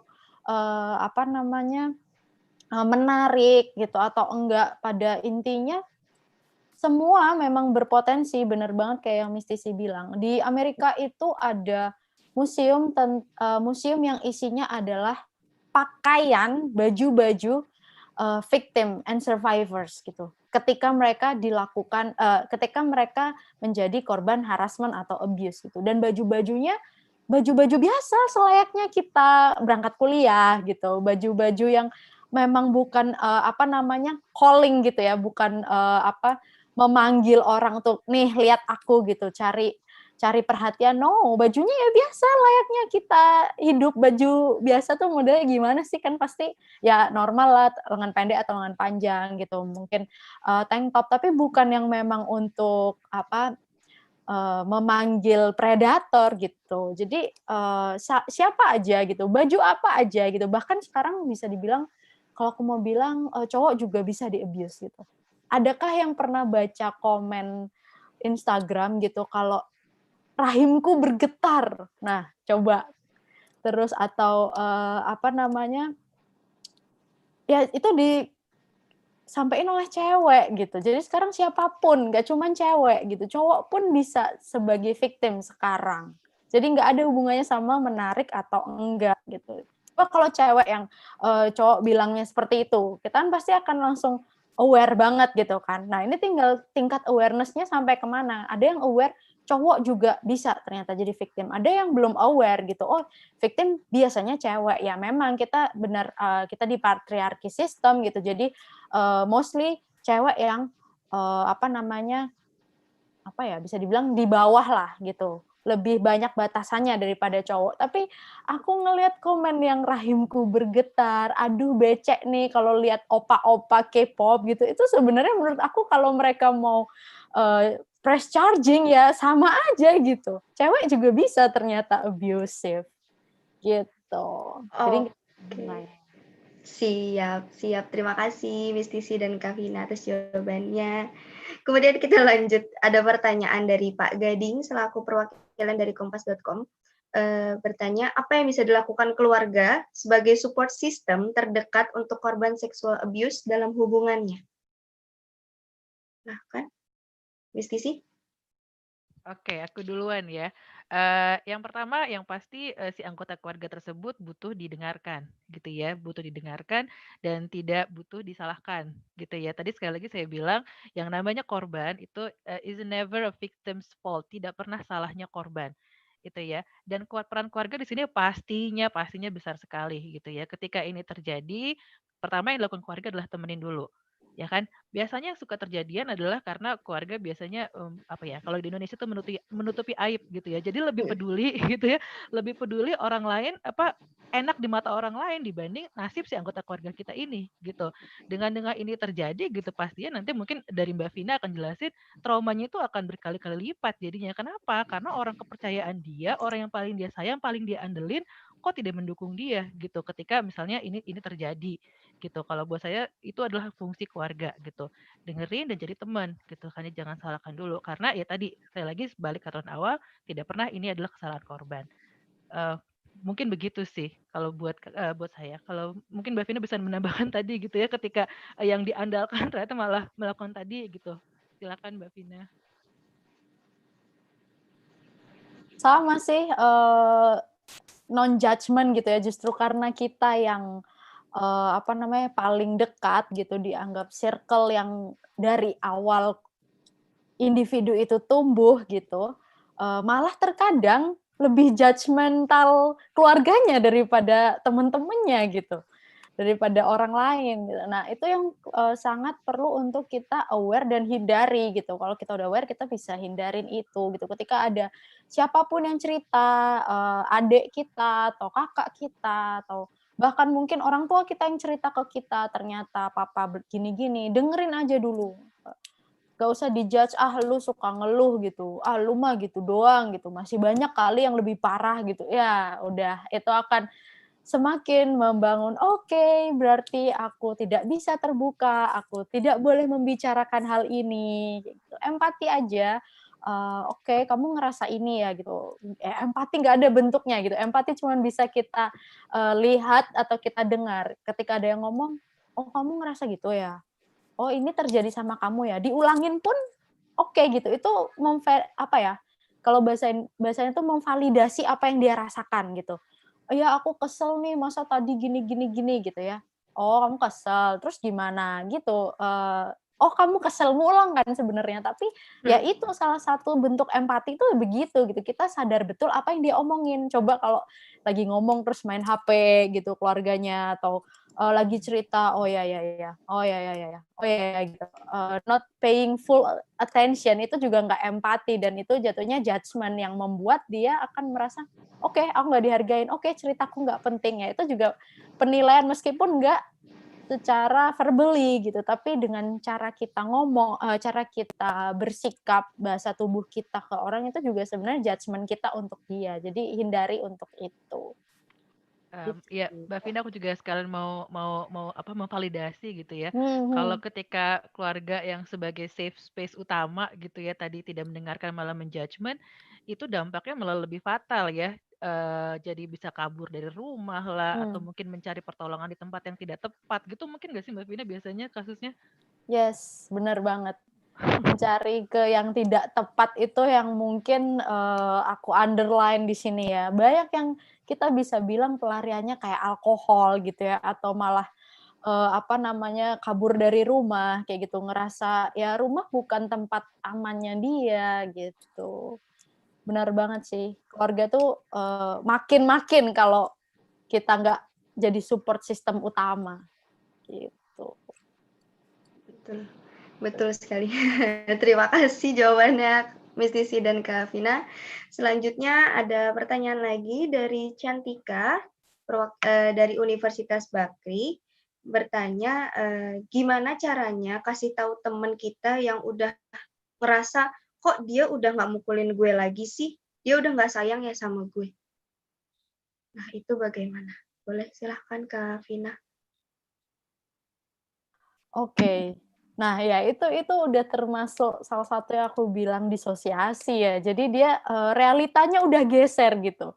Ketika sayang itu bentuknya adalah kasih sayang, tapi ketika dipukul itu harusnya yang normalnya ya disayang ya dihak gitu misalnya, atau tapi kalau dipukulin berarti udah nggak sayang, itu realitanya udah geser gitu ya, kayak oke, yang benar adalah ketika aku dipukul. Oke, yang benar ketika aku dihukum. Yang benar ketika aku jadi korban gitu. Nah, itu kalau memang, dan kebanyakan memang nggak bisa diajak ngomong. Maksudnya dia akan strict to her reality gitu. Dia akan tetap merasa itu yang benar gitu. Karena ya dia manusia tuh berdasarkan belajar ya, practice makes perfect. Jadi dia setiap hari dipukul gitu ya, dia akan merasa yang benar tuh dipukul gitu.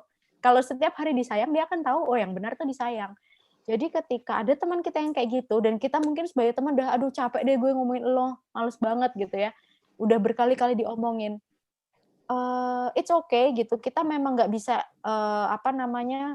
mencampuri keputusan dia, tapi buatlah dia yakin bahwa ketika dia butuh, ketika dia mungkin mencari pertolongan, kamu bisa jadi safety plan-nya dia, bisa jadi orang yang untuk dia hubungin gitu. Jadi kamu bisa ada buat dia, nggak selalu ya, kita juga pasti ada acara masing-masing gitu. Tapi oke, aku tetap teman kamu gitu, apapun yang terjadi sama kamu. Nah, sesimpel kita menyampaikan itu udah usaha kita untuk membantu dia gitu. Oke, kita kalau ada something happen to you, just call me gitu. Mungkin 2 itu. Dari Miss Nisi boleh ditambahin? Saya agak shock juga sama tadi dipukul. Oh iya, cukup Mbak Vina. Oke, terima kasih. Terus selanjutnya ada pertanyaan lagi dari Kak Isla Della Vina dari Unisma untuk Miss Nisi. Bagaimana kalau ada satu cowok yang nggak mau berbuat sesuatu semacam kissing atau making love dan sexual activities lainnya ke pacarnya, tapi minta sama temennya berdalih nggak mau ngerusak pacar. Gimana ya? bingung juga tuh jawabnya tuh. Kayaknya Mbak Vina lebih tahu tuh. Boleh, boleh. Oke, Silahkan. oke. Oke, dia iya nggak mau berdalih. Kalau aku pribadi gue tadi lagi soal konsen berdalih apapun juga gitu ya. Mungkin ya kalau dalam positive thinkingnya ya dia mau menghormati si pacar gitu ya kan. Jadi dia memang kalau sama pacar sih tidak akan gitu karena dia tahu konsekuensinya. Tapi dengan yang lain gitu mereka rasa this is just for fun gitu kan ya. Dia juga kalau kita bilang apa ya just for sexual bodies gitu, tidak ada yang lain gitu, tidak ada ikatan apa-apa. Mungkin itu kalau jadi alasan. Tapi mungkin karena kan aku nggak tahu kan kisah sebetulnya, itu baru dugaan aku aja sih. Ya positifnya ya mungkin karena dia sama pacarnya dia memang menghormati itu respect gitu. Aku nggak tahu kalau aku jadi si dia disebut apakah aku ngerasa tersanjung apa tersinggung. Nah itu dia kan. Kayak gimana Mbak Vina? Coba bantu kayak lumayan nih Mbak Vina. Iya ya, jadi ini ada namanya Madonna Whore Complex gitu. Jadi dia menganggap si pacarnya ini adalah Madonna gitu ya, princess, putri gitu yang baik banget gitu. Sedangkan orang lain yang dia having sex dia ngerasa this is whore gitu. Ini just for fun gitu. Sedangkan kalau pacar aku mau buat serius gitu. Jadi aku nggak mau ngerusak dia. Nah itu juga bisa dibilang apa ya?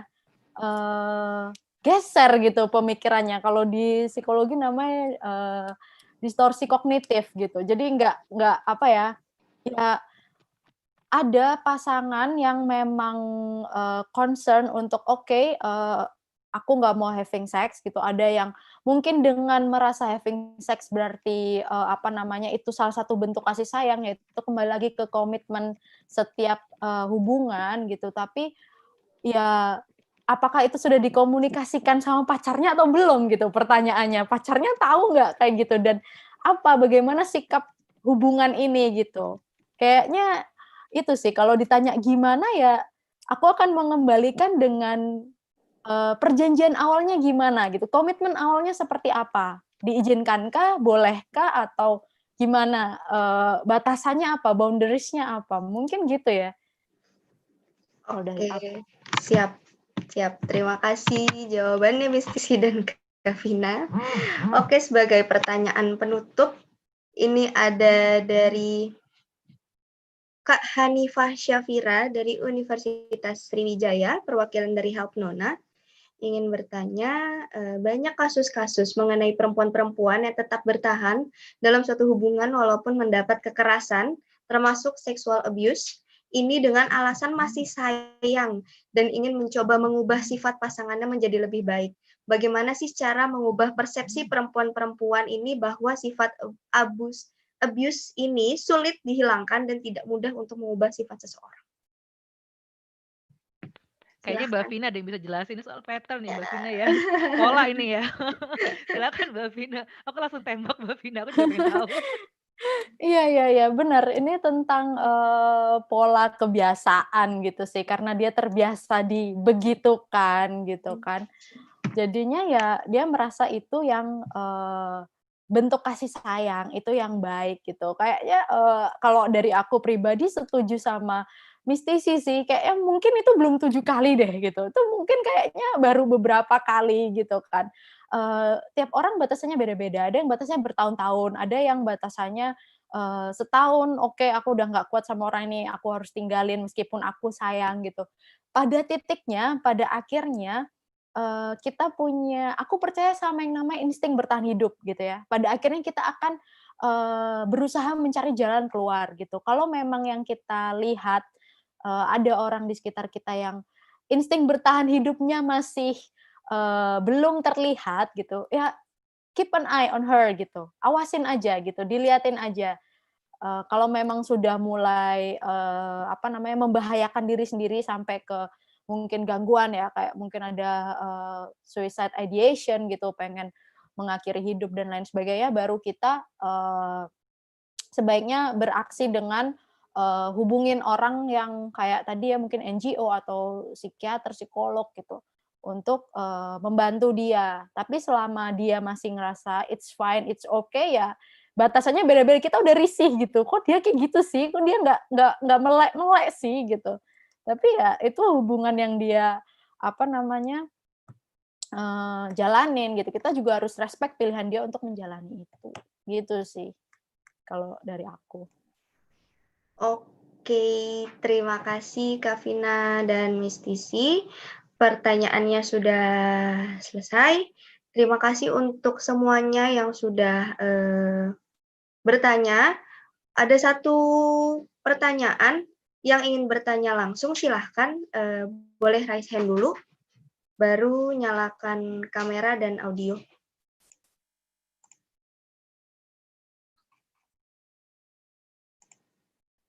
Iya, oke. Kak Puan Maharani Khairunisa, silahkan menyalakan kamera dan audionya. Selamat sore semuanya. Sore, Kak. Sore. Aku Puan Maharani Khairunisa. Aku dari Universitas Bakri. Jadi aku mau nanya. Jadi kan di Indonesia ini tuh masih kurang tegas sama kasus seksual harassment kan. Nah, sedangkan Indonesia itu menjadi negara terbanyak kasus ini.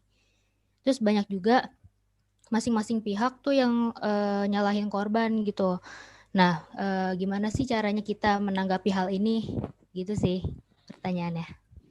Terima kasih, Kak Puan. Silakan yang ingin memberikan jawaban. Boleh, Miss Tisi?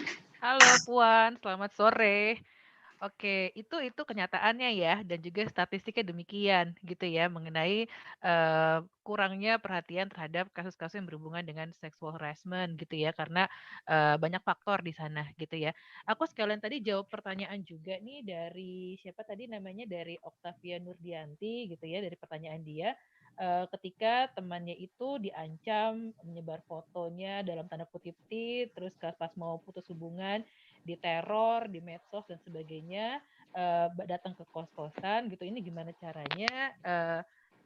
Itu ada di Undang-Undang ITE dan juga KUHP. Jadi teman-teman Octavia bisa langsung lapor polisi. Jadi kayak gitu. Nah, ini berkaitan dengan pertanyaannya Puan juga gitu ya. Caranya gimana kalau misalnya itu tadi udah ada jawab, bisa NGO segala macam.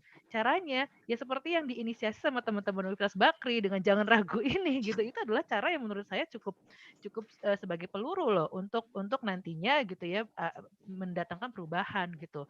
Jadi buat saya salah satu caranya itu, dan juga pasti kalau ngomongin soal cara sexual harassment itu tadi konsep diri, kita aware juga terhadap keadaan, juga tidak membahayakan diri kita di dalam posisi tertentu. Misalnya udah tahu malam-malam gitu terus tiba-tiba jalannya di lorong gitu. Itu kan artinya kita nggak memakai logika gitu.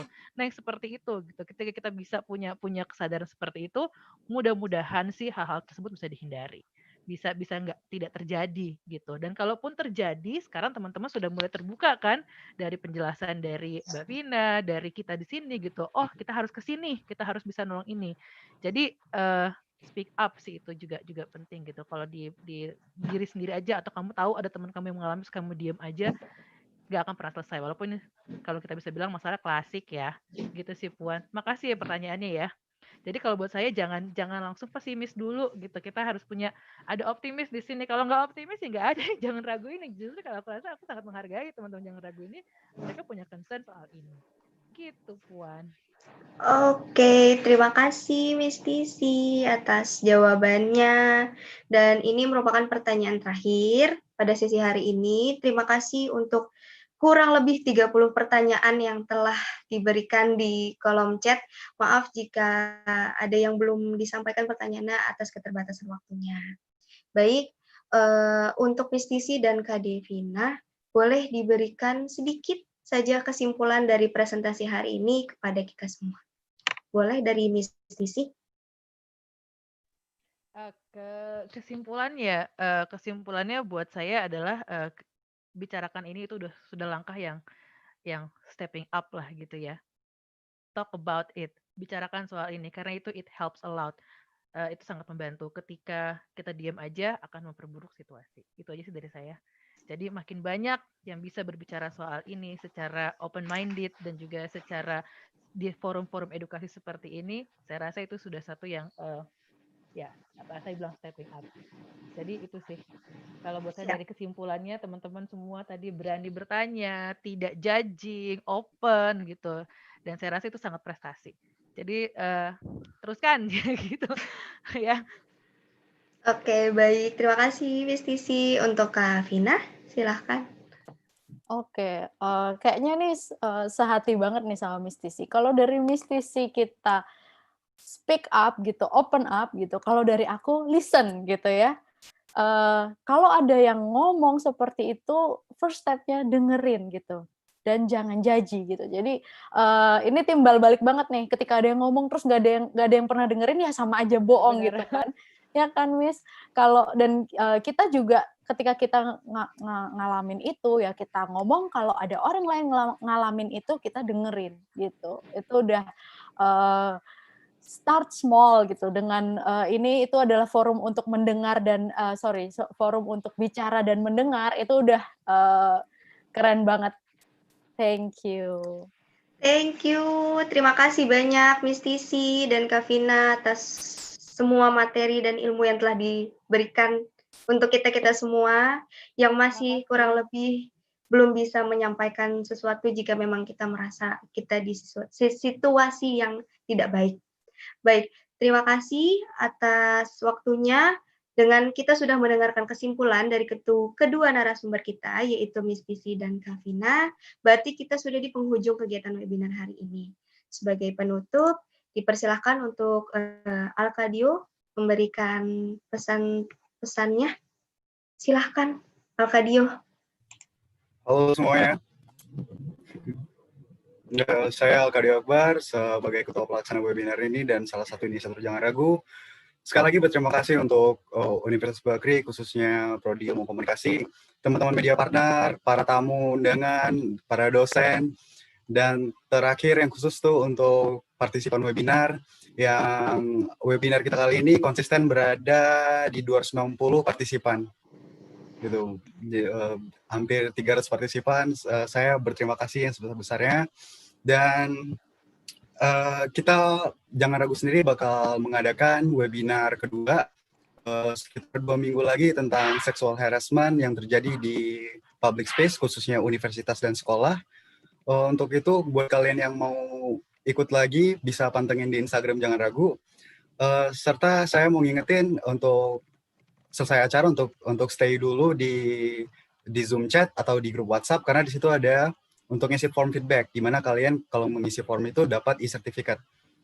Mungkin itu saja dari saya sebagai Ketua Pelaksana. Sekali lagi saya berterima kasih untuk semua pihak yang telah membantu, untuk teman-teman member, untuk para partisipan. Saya berharap dengan adanya acara seperti ini, kasus sexual harassment tidak tertutupi lagi dan menjadi pembahasan yang tidak tabu.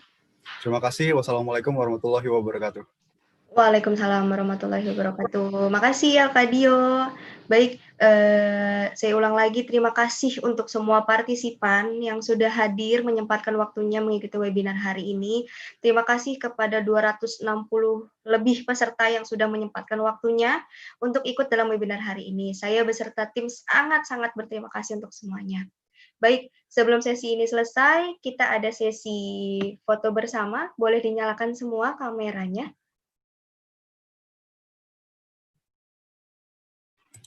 Untuk sesi foto bersama, Anya bisa kasih aba-aba. Kita udah punya tim yang untuk ngefotoin ya. Siap. Oke. Dari halaman pertama dulu. 1, 2, 3. Ayo, boleh sampai 3-4 kali lah. 2 kali. Oke, lagi. 1, 2, 3. Oke. Kita lanjut ke halaman kedua.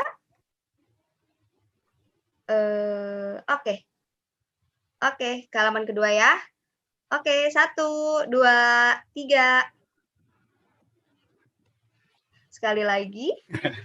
1, 2, 3. Oke, ke halaman ketiga. Wow, banyak nih. Banyak ya. Padahal hanya kita ngarepnya itu cuma 30. Wow. Kita bisa hampir 300. Wow, Puji Tuhan banget.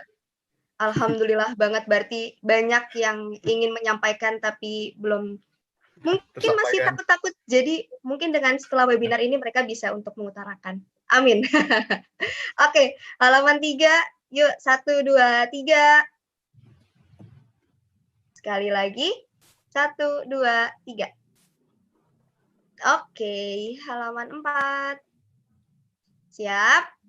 1, Yo. 2, 3. Sekali lagi. 1, 2, 3. Oke, halaman 5.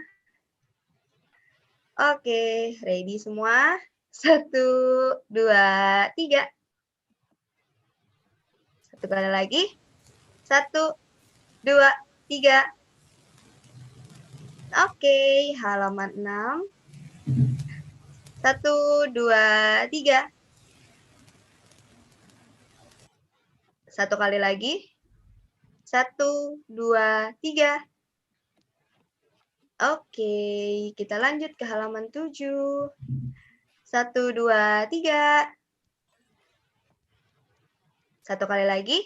1, 2, 3. Oke, kita lanjut ke halaman 8. 3 halaman lagi ya, guys. Yuk. 1, 2, 3. Sekali lagi. 1, 2, 3. Oke, 9. 1, 2, 3. Satu kali lagi. 1, 2, 3. Oke, satu lagi. 1, 2, 3. Satu kali lagi. 1, 2, 3.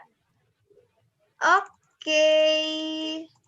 Dengan selesainya sesi foto ini berarti kita sudah selesai dalam kegiatan webinar hari ini. Terima kasih. Jangan lupa untuk ngisi Google Form feedback yang udah dikasih di kolom chat.